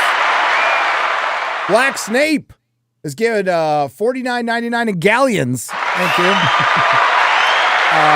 Seeing those names on the chairs reminds me of Krusty's poem when he tries to retire. Smart lad to slip bedtimes away from fields where glory does not stay. Runners whom renown outran, and the name died before the man. $10. Gary butchers the poem. Well, I mean, I read it phonetically. I don't know if that was supposed to. I owe you $10. Andrew CR on the Streamlabs side for $69.69. Whatever happened to him? Does anybody know? Garrett? To who? Say what? $69.69. What's his face with the beard? Oh, Jack no. Murphy. Okay. I don't Jack know. Murphy? He's Yeah. probably out as Jason to something. Different holes. Yeah, he Okay. Last I disappeared. heard, he came back as like a Christian religious guy. Yeah. Yes, That's what he was tried trying to the do that. first time. Didn't Milo did that. Yeah, I was gonna say two dudes who yeah. Milo, I think, is doing the same thing. Yeah, okay. Hail, ma ninjas. Got to be careful, man. Don't have those swords in the UK. I think I could fix Snow White and the 7-figure box office with with two scripts. Number one, Snow White is a Latina, but turns into a torta, not a sorta, a torta after eating all the food in the kingdom. It's called Snow White and the 7 Chimichangas. Yes, Snow White is only the fairest of them all until she turns 22 and has already popped outside fucking kid, and it's all downhill. Yeah. Snow White in the Wall. Script 2 is basically Ghost Recon Wildlands but starring Rachel Zegler and in Colombia. Zegler is the lost daughter of Pablo Escobar, and her nickname is Snow White because of all the coke she does. She allows her father's steps and reignites I got to go to the next one, Narco Kingdom, and has 7 dwarf lieutenants. The hunter plays an ex-SEAL, ex-Special Forces, and all possibly military buzzwords. The evil queen is a CIA, DEA, JSOC contact. Rachel Zegler and Jason Statham star in the Blanca Nieves Cartel. Let's fucking go. I would see that. It's a better story than what we got. It is. 4 parts for $80 from 80 Brown Bear. 80 Brown Bear. Thank you. Watch Daredevil 4 through 6. I saw a career criminal never confess to what he did, insult the lawyer, and Matt agreed that the criminal was right, then goes on to be a vigilante, which makes no sense. An apathetic hostage negotiator who would never save a single person, and a child lecture Matt that he doesn't do shit for people unless it suits him. Kingpin's savvy businessman somehow doesn't know shit about bureaucracy and how it works. Quit writing characters dumber and crapping all over them.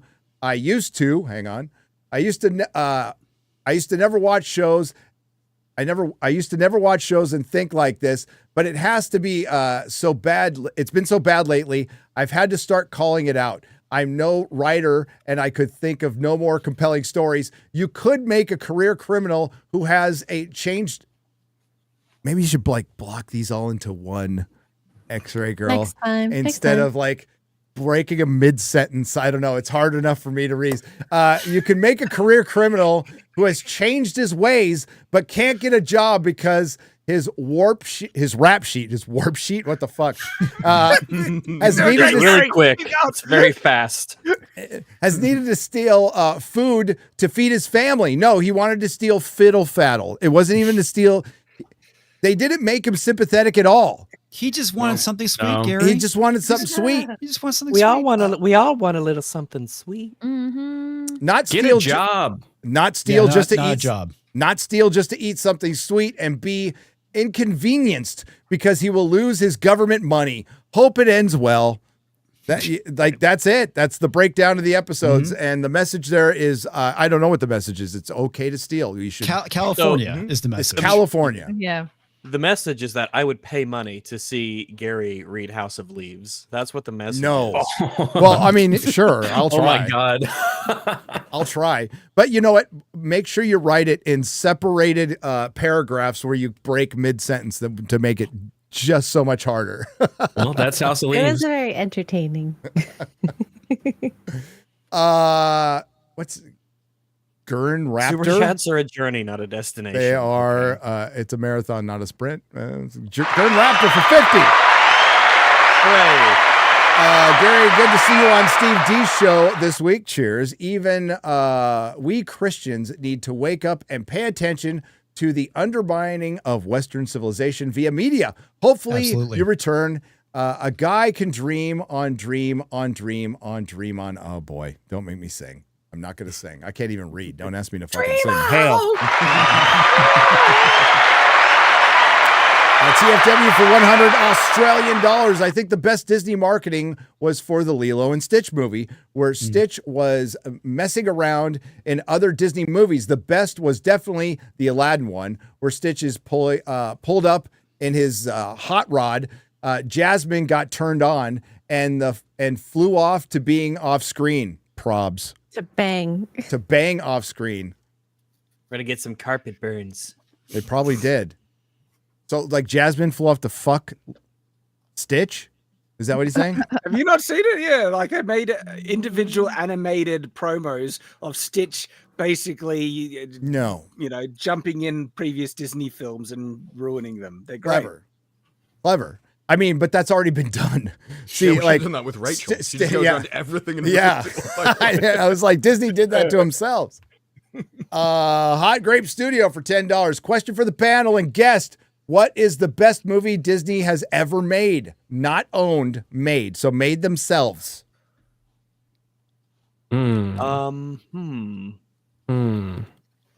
What was the question? I mean, shit. Lion King's pretty great. Was it Tron made by Disney? Lion Yes, King's it pretty is. great. Tron's Yeah, Tron. pretty I'm gonna great. go Tron. I think Treasure Planet's cool. I think I'm gonna have to go with we don't count Pixar stuff either because that was them at the time. I think I'm gonna go with the Lion King. Yeah. Did they do the Land Before Time? Tarzan's pretty great as well. Tarzan's good. But Lion Aladdin King, was I think, my is- favorite movie growing up as a kid. Yeah. That's a great pick as well. We're spoiled for choice. Yeah, classics. Are we going to count Touchstone or just Disney?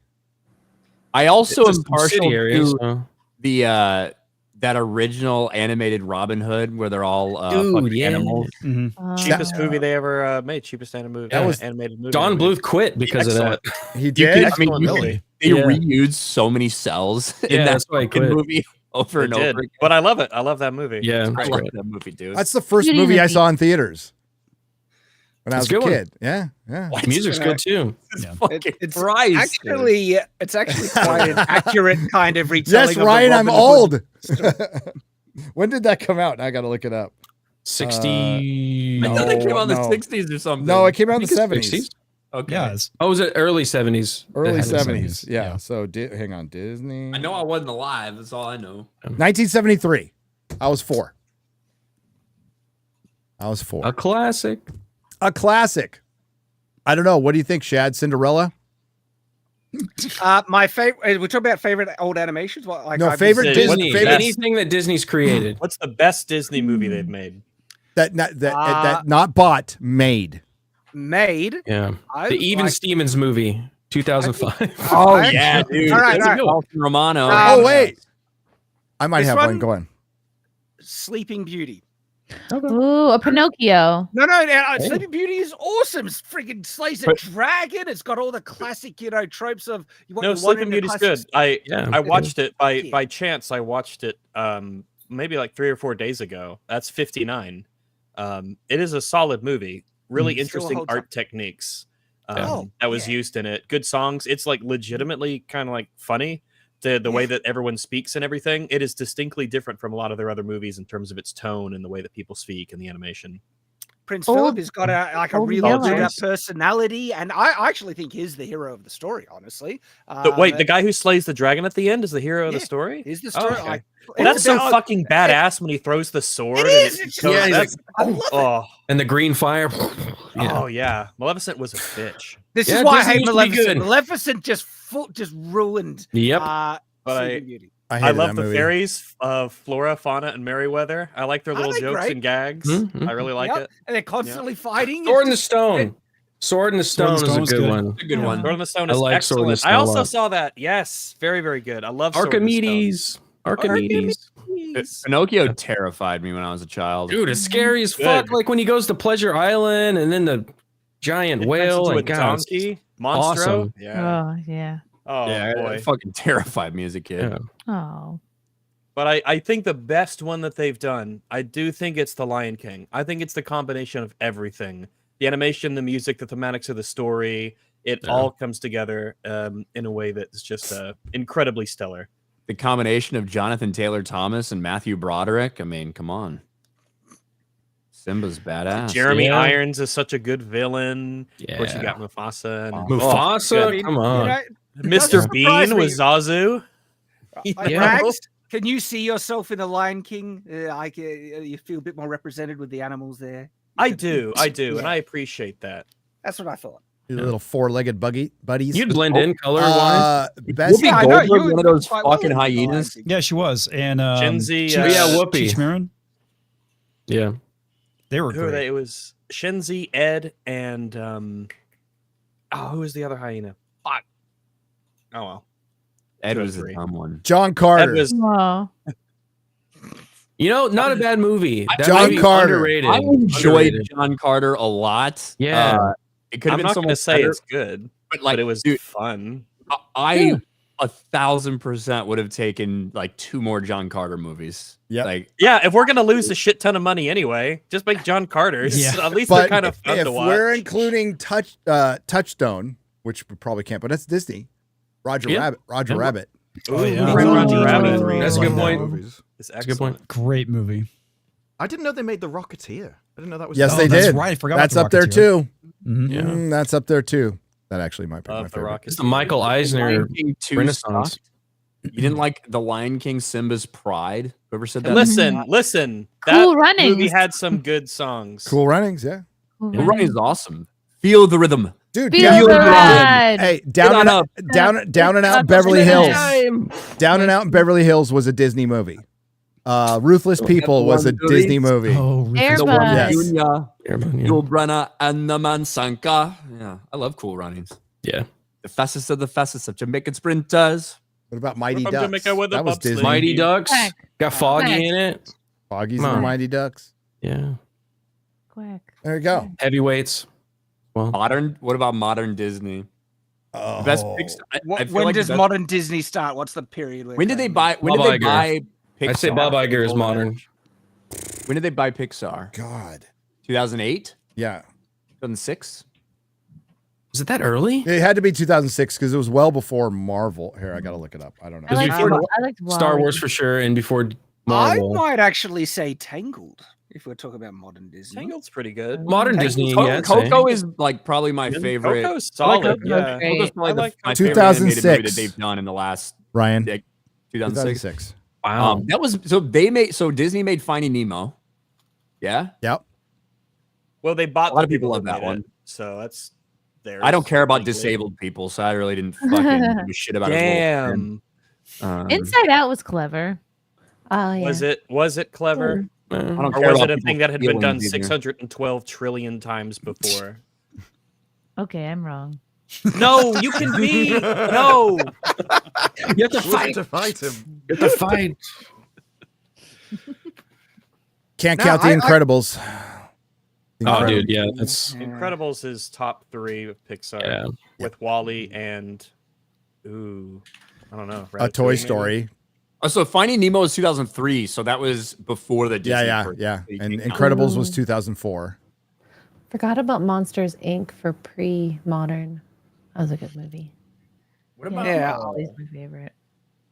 To me, Tangled was quite a return to form with Disney trying to do their more classic, fairy tale stuff Glen in a Keane. good way. Yeah, and, I felt that not way. subverting it. And Rapunzel just has a really cute, charming personality. And there's a good arc and a good payoff at the end where Flynn Rider is willing to sacrifice his life to save her, so she won't be, enslaved. And good payoffs in it. It was a It's got good job. good songs, neat animation, songs. nice story, funny horse. What else do you need? Exactly. Yeah, don't have to worry National about pulling her treasure. hair too hard, Yeah. National treasure. I caught that, Ryan. Grandmaster Chris for $9.99. Hey, Rags. How? Hey. According to everyone's favorite Yahtzee, Movie Bob, we all owe Rachel Zegler an apology. How about no? How about no? What did he? Yes. What did he say? Daddy's That's girl funny. learned fast all those things he couldn't say. He's a little runaway. Oh boy, making me fucking sing Bon Jovi. Yeah. Movie Bob did say that we all owe Rachel Zegler an apology. What? How No, can he I d- consistently I have apologize terrible for takes nothing. like this? Because it's amazing. movie Bob. Well, now I know what Hitler's take would be. You owe this beautiful brown princess an apology? Is it just because it's a bad movie despite what she said? Is that his only argument? I think it's at a point because we hate it, he must like it because I he, think you know, so. can't He's align mega with- tribal. Yeah. Well, I mean, she's got a lot of shit in the press, and it's because she wouldn't shut up. If just a couple of the things she said were it. She just said a couple of things, and you could just pick two. It would have been dead by Movie- now. It would have been fucking over by now. But she said like 10 things, and she did like I don't know about the empty screening she went to. She could have rented out the theater, Ryan, but like still putting that up there, Bought the sitting in other a ticket. Why waste the money? like Paid off the other guy. yeah, He was still, you see, Movie Bob was still feeling lonely after he was the best man at Anita Sarkeesian's wedding birthday. So he's trying to get it in with another. Who was that other chick movie critic or whatever that he said he was friends with, and then she came out and said, "No, we're not." Oh, friends. Lindsay Ellis. shit, Lindsay Ellis, that's yeah. right. Yeah, that is actually it. It's almost enough to make you feel bad for Movie Bob when he's just a weird creep. Yeah. Not really. Not really. He's a kid. Yeah, I look at Channel Awesome effect. look at Holly Bailey, right? Black Little Mermaid. Controversial casting, a lot of backlash. Trailer gets ratioed. She never really said anything. Not that I remember. in the No. lead up. Like there was a handful of things. Like I remember one interview where she talked about how, like, although like when she had been cast and all this stuff, she was talking about it's going to be so great for other little black girls to see themselves in this character, blah blah blah. And then See in an themselves as interview half she a fish. and then in an interview she did later, she talked about how she loved the animated version so much, and she used to go outside and pretend I was there. It's like, you dumb bitch, you saw yourself in her. You didn't need her to be black. Yeah. But like there was nothing like what Rachel Zegler did. The movie came out, made about $550 million at the box office, needed to hit probably $800 million to break even, lost money, financial Yeah, no disaster, one not liked it. exactly that well Terrible. received. And nobody was dogging on Holly Bailey, right? No. It's not like They're dogging on the movie. She They're wasn't just, putting her it's- political opinions out there. Yeah. right. I can't wait for the remake of The Little Mermaid when they remake the remake and the mermaids are the top half of a fish and the bottom half of a person. What? Okay, just to shake things up, and just to really shake it up, Rags. They animate the live action one, so that's the remake they do. So they go back to animating it, but reverse it. You know, You got an idea, Scott, I kid. was so bad in that. Not only did I want to rip my ears out from that musical number, I also want to rip my eyes out just because it was so insufferable. Give me Chad, I don't know the difference. I like, dude. All Disney music is fucking the ninth circle of hell. Like every fucking note of it, okay, is horrible. It's fucking utterly horrible to me. And that fucking Frozen song, goddamn Frozen song at the dealership I worked at, they played that shit every fucking 15 minutes. Let it go. I'm not gonna let it go. Music we're talking about. Like, sir, I'm not letting this go. The dotted line, please. So Gary, hold on. You're talking about you don't like the soundtrack in Aladdin, in Lion King, Tarzan. You know, I think what's It's favorite tolerable in favorite Atlanta, Disney song? in Aladdin. It's tolerable in Aladdin. I like Aladdin because of Robin Williams. Tarzan is the greatest freaking album ever, dude. It's so good. Favorite Disney song? You know what? Come on. Sorry, I'm not gay. Yeah, that's good. I'm not gay, and I'm not a fucking 9-year-old girl. So no, I don't like this music. If you don't like these songs, ridiculous Do you think that Hercules? I didn't see Hercules. Is a song for 9-year-old girls. Oh yeah, I didn't see Hercules. I'll make a man out of you. That's the best part of that movie. I know the guy who drew the backgrounds for the movie, but I didn't see the movie.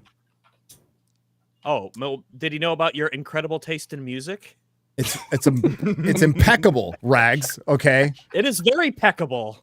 I will have you know. Oh my gosh! They should make a Misfits animated movie. Yes, then you'll be happy. Yes, yes. Thing we have is Aquatine Hunger Force. I mean, so Garrett. No, wait, Garrett. You're rocking the Hercules fucking soundtrack by yourself, not with your 50 kids. You're rocking that thing by yourself. Yeah, that's a good song. I have it on my Spotify. I also grew up with it. I go the distance on my fucking Spotify playlist. Yeah. Out and proud. I love these guys. Look, we're repping the good what's your shit. favorite? What's your favorite Disney song? I don't. I'll think I start by remember giving a Disney songs controversial when I but watched them when I was accurate 5. Okay, what is your favorite? Yeah, I do. I Want to Be Like You from Jungle Book is an underrated. I was thinking the same thing. Good one as well. Excellent song. I want to be like you and learn to be. Yeah, I think that. So it's tough to fucking narrow one down. Like I said, I already said go the distance. I agree. Make a Man Out of You from Mulan, one of the best Disney songs that's ever been out there. I think. I just can't wait to be king from Lion King is fucking fantastic. Hakuna Matata. Hakuna Matata is solid. I like it. From Aladdin.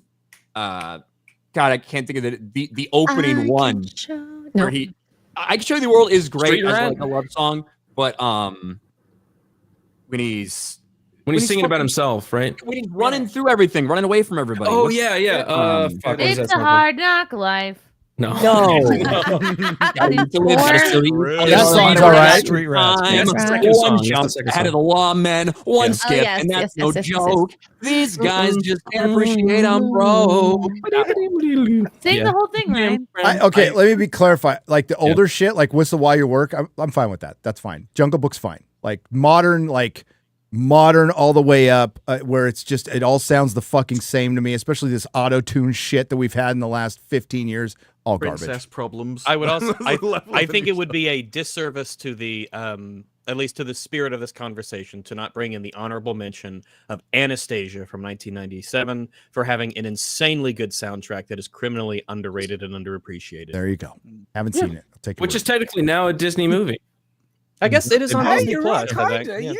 Yeah. Oh, it always got mistaken for one because it was really good. And completely off, but still an animated movie in the same time period. Prince of Egypt. Yeah, Prince of Egypt. That album is freaking very awesome. good. Very good movie. The Plague song is crazy good. Yeah, that's all crazy good. Yeah. Songs suck now, is what we're trying to say. Yes. Yeah.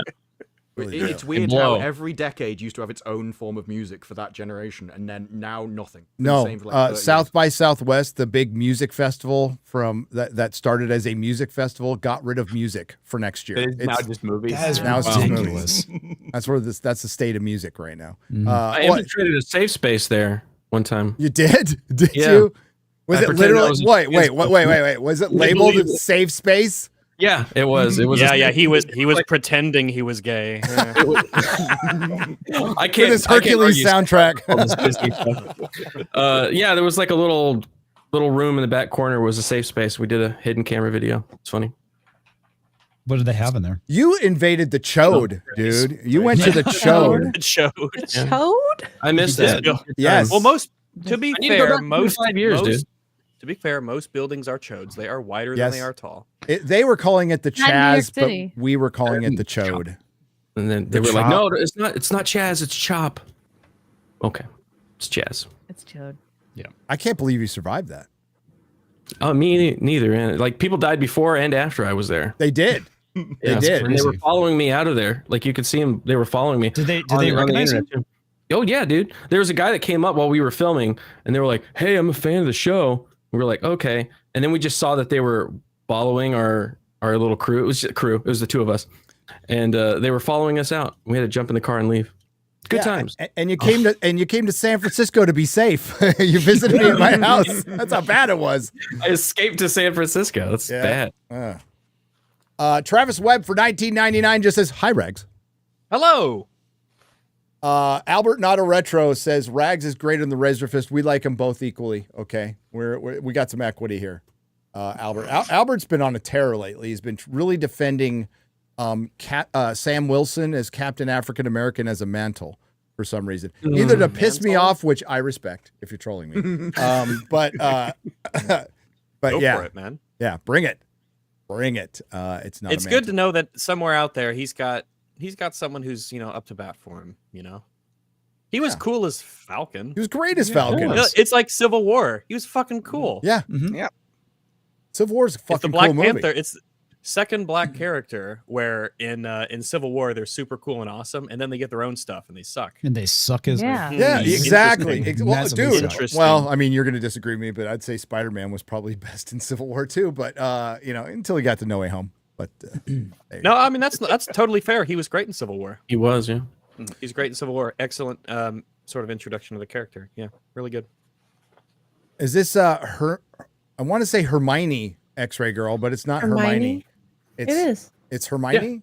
Yeah. Is that how you spell Hermione? Hermione God. Yeah. Okay, Hermione. Well, it's his the cat. Hermione.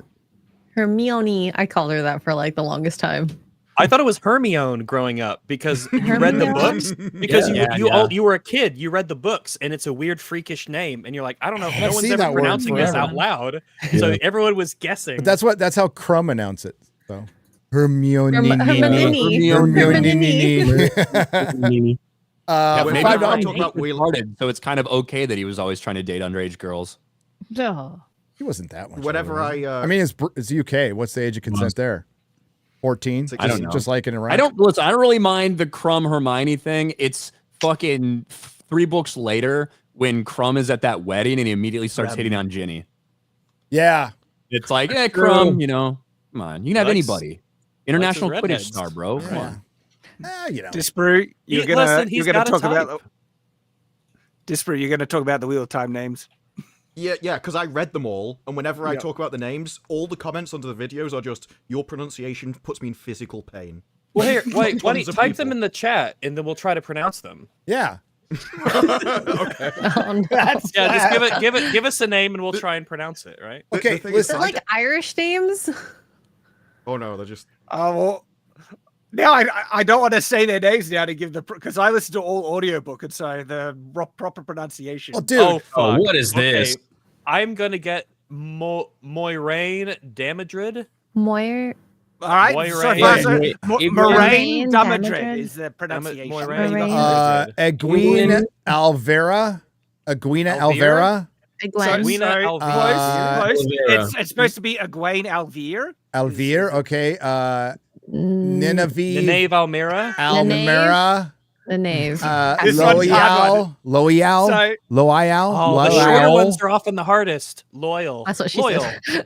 Yep, loyal. And it Loyal. was Yours is Nynaeve. Brandon. So it was Sion Nynaeve Sanchez. Almira. Sion no, Sanchez? it's just it's gonna be Sion Sanch. Like Swan Blanche. Sanche. Sanche. God damn it. Avienda. I was thinking Blanche. Dude, I This still, Yeah, is- Avienda. You got Avienda. that's Avienda, right. yeah. Thank you Avienda, but I for really being know, a friend. Nynaeve These are throws exactly people a lot. like Irish names. Oh my god. Lan Mandragoran. Mandragoran. What, Okay, we're what gonna a read this book. masculine name. Dude, Mandragoran. no. Mandragoran. People, yeah. Landman. People, yeah, I still get that shit for saying Thanos. I say Thanos. It's fucking Thanos. That's what I called him for fucking Thanos, decades. That's how Gal Gadot Wait, says it. what did people Thanos. say? It's Thanos. Thanos. Thanos. It's not What did they Thanos say? or Thanos? it's Thanos. it's one N. Thanos. But that's how everybody said it. Every kid said it back then. We also said like submariner instead of submariner. So we all said Shang-Chi. It's not Shang-Chi. Shang fucking Chi. Shang-Chi. That's what we fucking call it. Shang-Chi. Even in the early days, it was Princess Leia. People were calling I her always Princess knew it was Leia. Leia. Wow. Yes. Okay. It was fucking It's wrong. probably, But, I mean, probably we're- Lando because he constantly mispronounces people's names that he knows. So I guess to out myself a little bit, before I ever heard it, I thought the name CHLOE was Schlo. Whoa. it's Slurpo.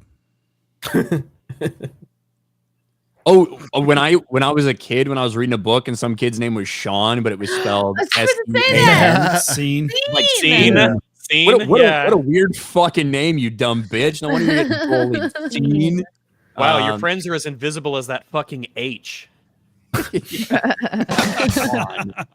Twan FM Hey, Core Gary, and yeah, try the Drag. last one, Gary. Okay. Okay. Here we go. Those are names we used to have trouble pronouncing. Now it's like Janiqua Feneber or some shit. Yeah. The master of pronunciation is coming. Here we go.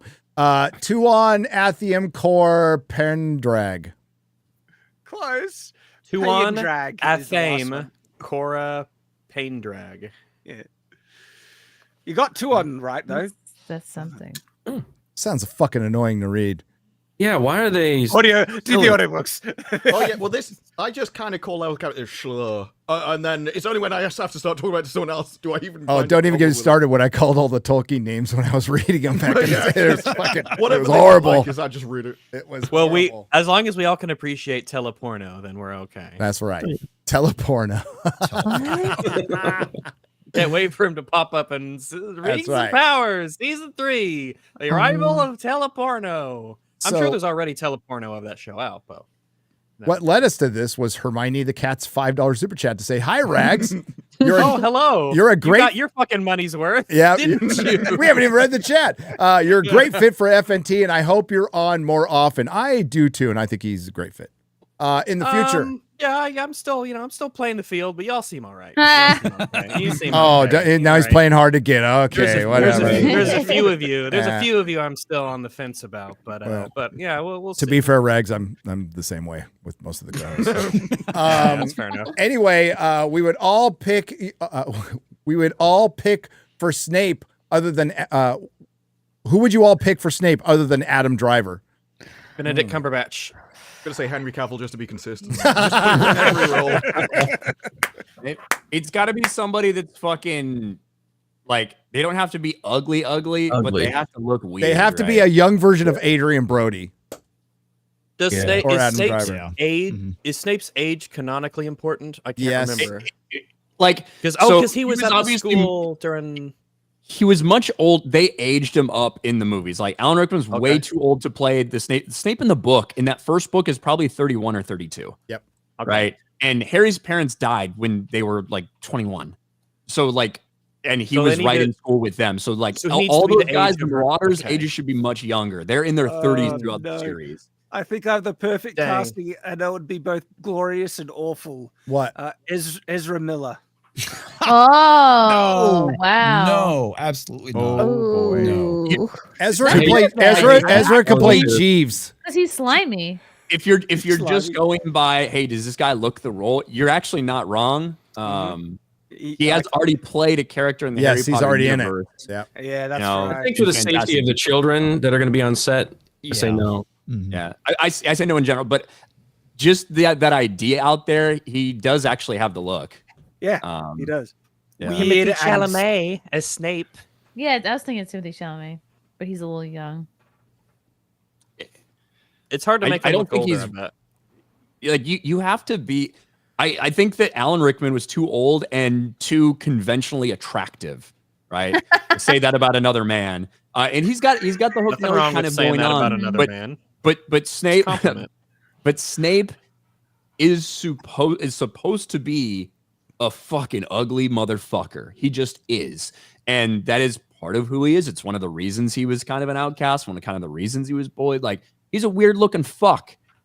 Now he's weird looking because he's black in this world, but like the fact that Papa Sidu looks like a fucking athlete or something, or I've said it multiple times, walked out of GQ Africa and onto the set for fucking Harry Potter. It makes no sense. Rowan Atkinson. Bella Ramsey's ugly enough to play the role. Yeah. What about Rowan Atkinson? I reckon actually could have been great Yeah. as Snape. A young Probably too one. old now? Yeah, if Yeah, he was he's younger. younger. Yeah. Oh man, we never got to about see Rick Mail as Peeves, the poltergeist. Man, that would have been fucking rad. I guess there's some behind the scenes footage, but the great Rick Mail from Young Ones, he would have been perfect. But they got he's gonna be in the show apparently. So. Yeah. what about Willem Dafoe? Too old. Too old. Oh. But he would make a great. Well, let's be fair. He'd make a great anything. He'd make a Voldemort. great Hermione. Just Voldemort. to be clear, if you cast Willem Dafoe is Harry Hermione, Potter. I would watch that in a heartbeat.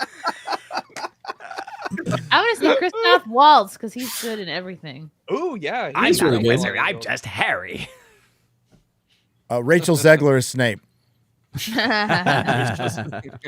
Could work. Good one, Actually, chat. she could. Free the Muggles. Oh, Skarsgård. That's a good idea. He would be really good as Voldemort because he's a great villain. Yeah, he actually would. Honestly, Ray Ray Fiennes Fiennes- can still do Voldemort. He's so good. Or he played Charles Dance could be Voldemort. he played crap, what is his As name? Voldemort? Oh, he gets reanimated or something. What is his name? I guess it doesn't matter. You're right. They're I bringing want to him see back his to face life. on the back of someone else's head. Yeah, I mean, like Voldemort should be in his like 60s. Am I thinking right time wise? Yep. So it's not like he's fucking 50s, young, late right? 50s, early 60s. You can fiddle with it. I mean, the fact that they did to Snape what they did, and people fucking adore Alan Rickman as Snape is like you can fiddle with it. But I do. They should do everything to make this as close to the books as possible. Like I think there is something to this. I think the timeline is important. The idea that Snape, Lily, James, Sirius, like all these people were just out of school. They were so young fighting this war against Voldemort, and then Snape for Voldemort. And obviously he pretty quickly came to regret that decision. But the idea that they're all essentially in their 50s in this one, as opposed to in their 30s, makes the vibe feel a little different. It makes the actions of Sirius and Snape and their kind of hatred for each other. Like, if they were in their 50s, would they really necessarily still feel this way when they went to school 40 fucking years ago? Versus they're still kind of relatively young men. Like, I just think they were essentially, they were wiped out like just over a decade prior, right? That fucking great scene where Moody gives the picture to Harry. And like Moody thinks that like, oh, this is really nice. This is all the people who've died. And he points out all the people who died.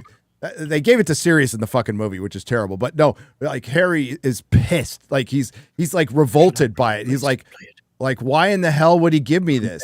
And a lot because Wormtail's there in it and everything. Yeah. Like, and the picture, and you can like judge based on when that picture is taken by who's still there and who dies and when and everything. You can kind of find the timeline and stuff. Yep. It's a great little moment in the book. I think it's, Moody was trying to be nice, but Harry's like, this is horrible. In his Moody way. Yeah. Oh, I love Moody. Yeah, he's a good character. Got done dirty. Yeah, Brendan Gleeson can he play did. Hagrid or something. I don't know. Well, it's I As long as they don't have Brendan Gleeson playing We're a guard at talking about Azkaban, I think we'll be okay.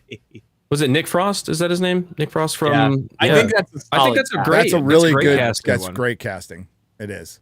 Too bad Black Snape ruins that entire fucking show. Yep. Yeah. I can't wait till fucking Harry goes in the pensieve and sees his dad fucking lynch Snape. I can't wait to see that happen. So Gonna be awkward.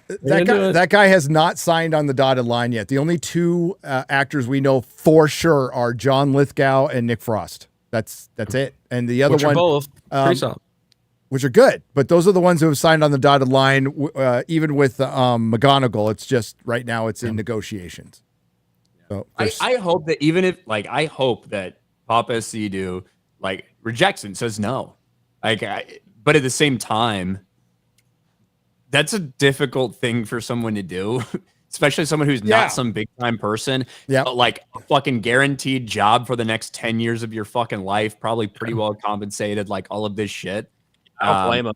Just so, give it okay. If you're cast, do your best. Give it your all. Work to convince This is a HBO Warner Brothers production. This isn't Amazon. This isn't Apple. This is not a guaranteed 10 years of your life. And I think they put an expiration date on it with how it looks like that's how they're going to approach it. And isn't it the people from Severance, right? Who are writing this? There's a lot of different people. Yeah. Really? Yeah. Which I don't Jason know. Isaacs. That's what I was thinking of. Jason Isaacs to play Voldemort. I think even though he already played a character, he's gonna have. He'd be good. He's a good prosthetics actor or something. He's a great villain. He said he tried out for Hermione. Yeah, that too. Either one. If it's not Hermione, Voldemort. Who would you cast? Who would you cast Oscar Isaac as? What the fuck is he anyway? What's his? He's not even 50 yet, right? And he can pull off a very distinguised kind of look. He would make a pretty good. Isaacs can appear to be almost any race except black. You know what I mean? We have the technology. Yeah. Listen, we live in a post-Tropic Thunder world, okay? Dobby. Dobby. Oscar Isaac plays Yeah, there you go. Creature. I was thinking Professor Lupin. No, they've got to bring. They got to bring He's in too old to play Just- Dobby. I was wondering if he was too old for that, though. Yeah, I mean, he'd be a fine Lupin or Sirius Black. He would. Yeah, I think so. Wow. He looks distinguished, and he could do. Rufus Yeah, Scrimgeour. he's healthy and strong. Yeah. Yeah, man. There's so many possibilities. We'll see. They have a lot of Interesting. casting to do. Maybe we'll get chairs. It'll be interesting to see if anybody 6 hours this Magical time. 14-hour Wizard hats. Yeah. Oh, that's better. What's that, Ryan? It'll be interesting to see if anybody comes back in that's played a role before and plays another role in, a different role in this one. You know what I mean? Yeah. What if maybe what's his name? Tom Felton maybe. Like come Daniel back. Radcliffe. what if Daniel Tom, Radcliffe could play Snape? That what would if be Tom actually Felton- cool. He's ugly. Yo. what if Tom Felton comes back and plays Lucius or I something? would say that would Yeah. be that'd be good. That would be cool. That would kind of work. Mm-hmm. He's damn near that age anyway, so. Lucius was a prefect when Snape got sorted. Yeah. So Lucius would be about 36 when the series starts. So yeah. They could have what's his name, Steve Toussaint come back with the coreless hair, the long white coreless hair. Steve Toussaint would be a great Kingsley Shacklebolt. He would. Directly just take his character you're in this universe now, man. Yep. Magic. Yeah, he's got the shaved head in general, I think. When he doesn't have those fake dreads on, I think he's got a shaved head. No, so he's he'd got to be keep the perfect for fake Kingsley. white dreads. He's got House of the Dragon started filming. So They're looking for fingers crossed for season 3. House of the Dragon put out a casting call. They're looking for 18,000 extras or something. It's not that many, but it's a fuck ton. They're men aged 25 to 40 in good shape, can be on ships, can sail on What could ships. this mean? Yeah. it's the Battle of the Gullet. it's baby. Battle of the It's good. I Gullet. like to It's hear that's fucking going. a massive battle. I mean, it should Instead be. of just CGI monstrosities, no one's real, nothing's actually there, and you can tell. Yeah. But yeah, actors, give them outfits, do it. It'll age so much better. Hey, it's a bigger battle than anything in Game of Thrones because you couldn't see the big battle. So, God, Dude, I've could got see that Starbucks. though. Ryan, I've come so close to like firing up Game of Thrones again a couple times. I'm like, nah. I've gotten close You're though. gonna get burned, bro. I probably rewatch Game of Thrones about 2 or 3 times a year, to be honest. Wow. But every time I start a rewatch, the place I left off is in the middle of season 5. Yep. Like Hard Home. Exactly You bail where you out after should. Hard Home. All the time. Yeah, and I fucking started about. God damn. Hard Home was such a fucking good episode though. God, that ending is so good.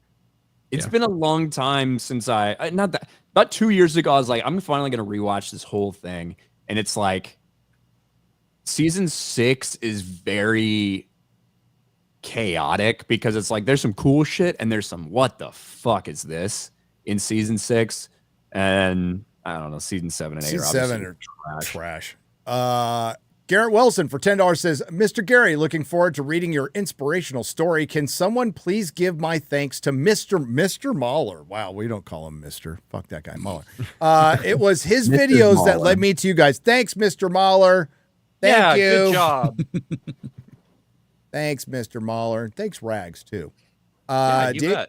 Thanks. Been on EFAB a couple times. We've spent the last 3 weeks recording something super secret. It's been tons of That's fun. right.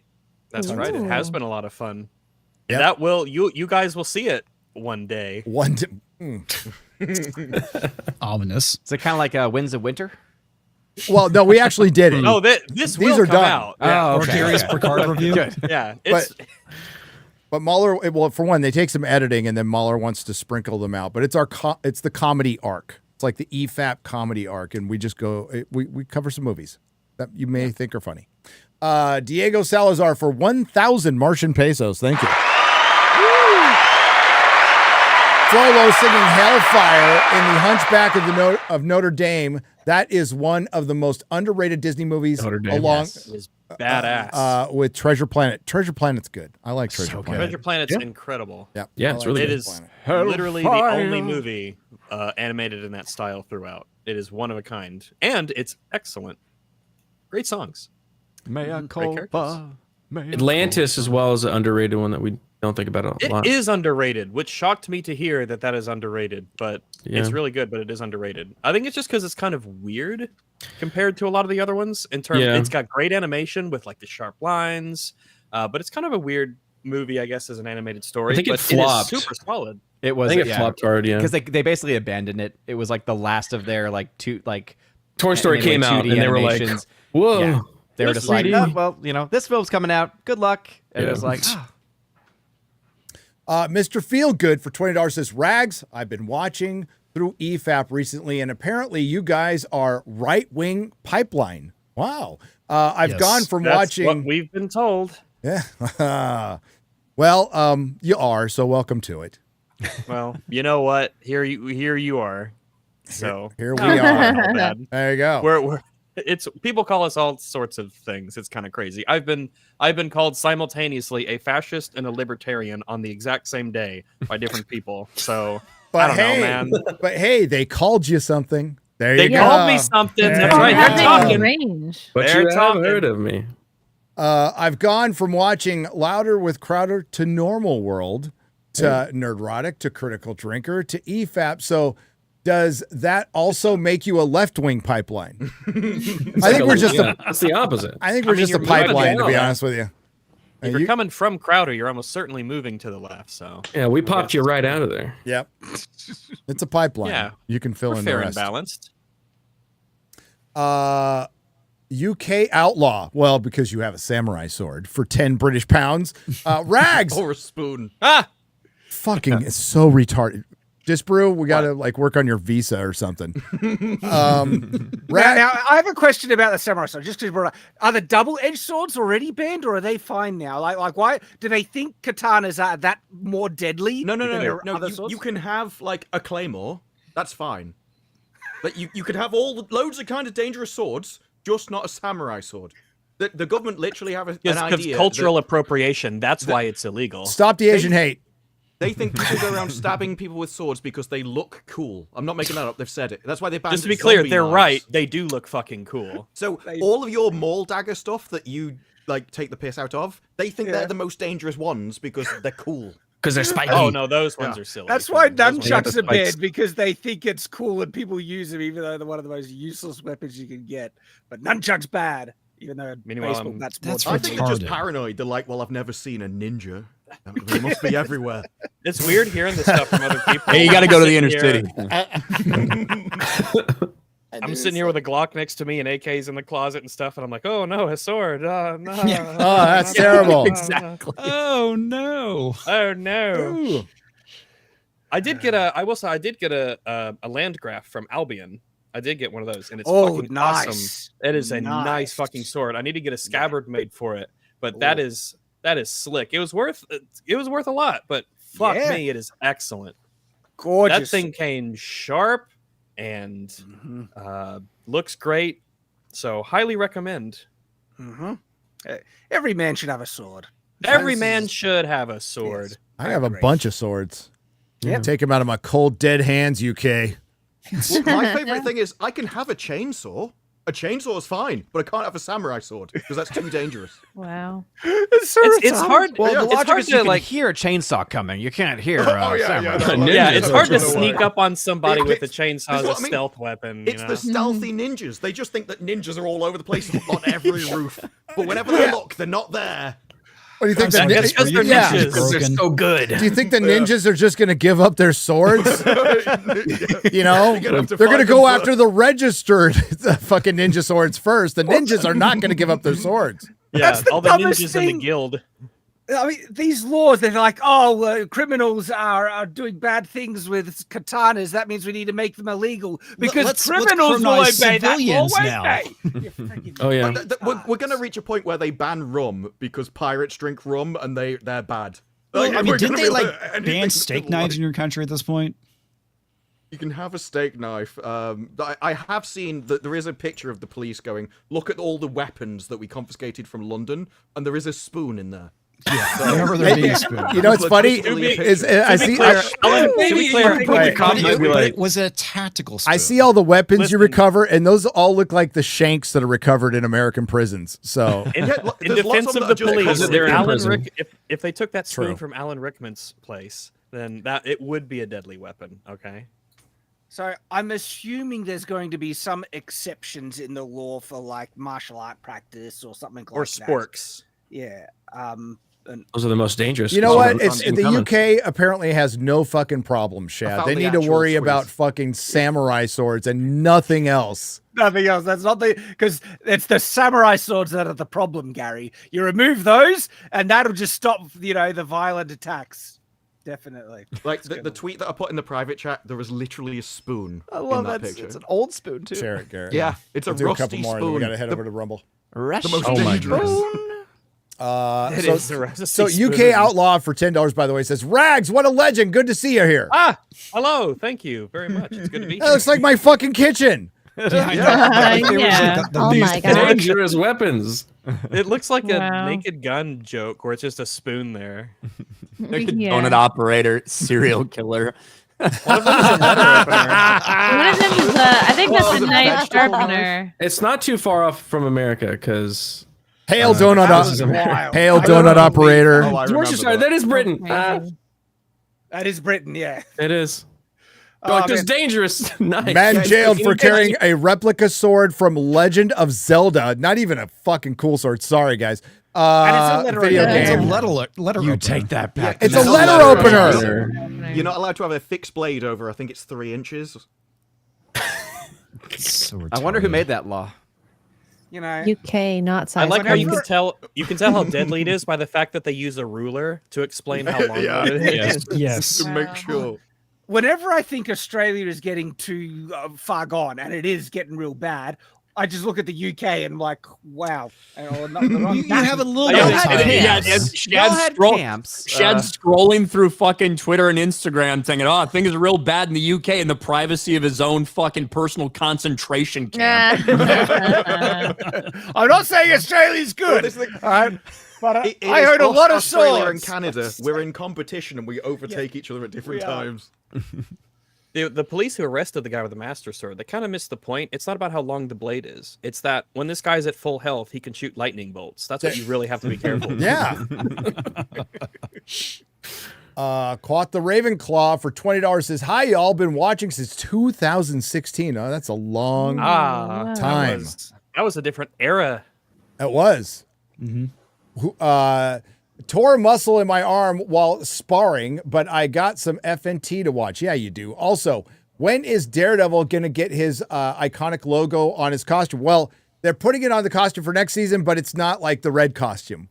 It's a costume I like, but it's not the red costume. So next year, finally. Love you guys. Also, hi, Rags. Hello. Berg Flicka for $19.99. Rags. I love Berg Flicka. Oh, yeah. Hello. Can't believe Bernthal signed on.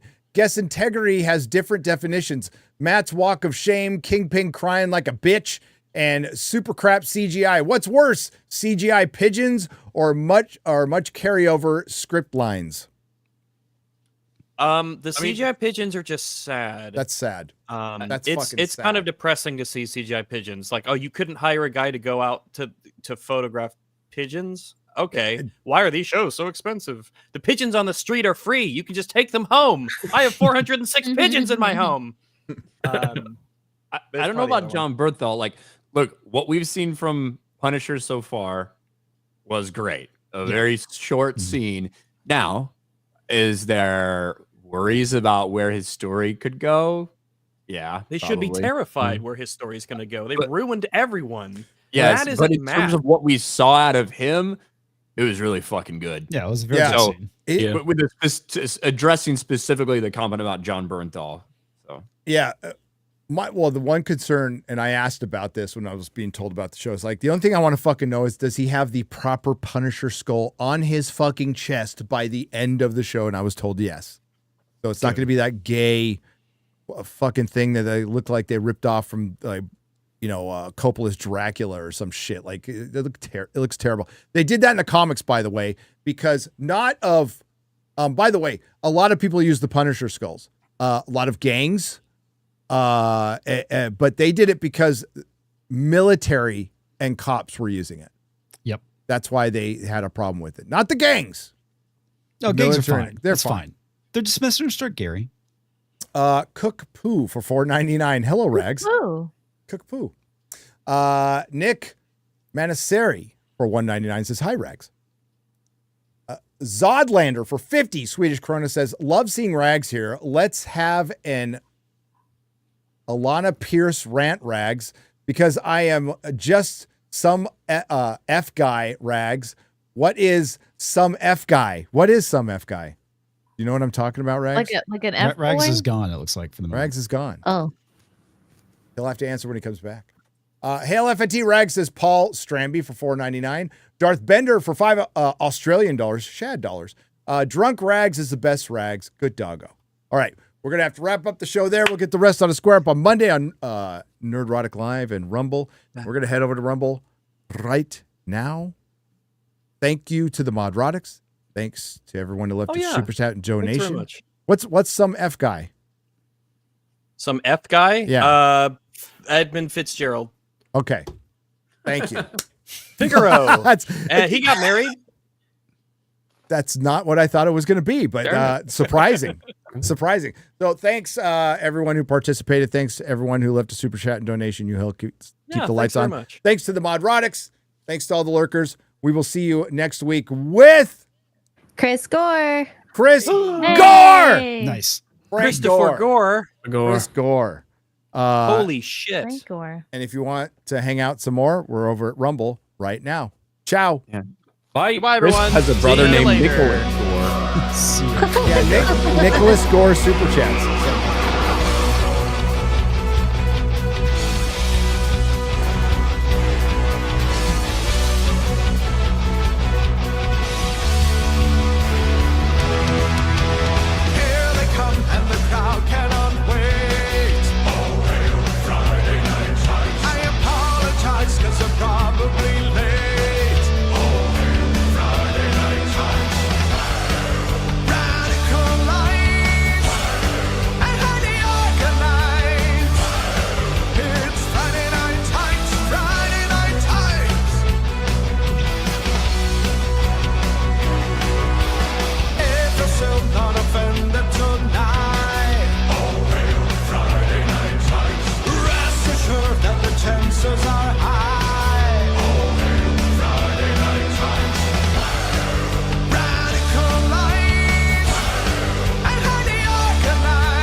Do not come.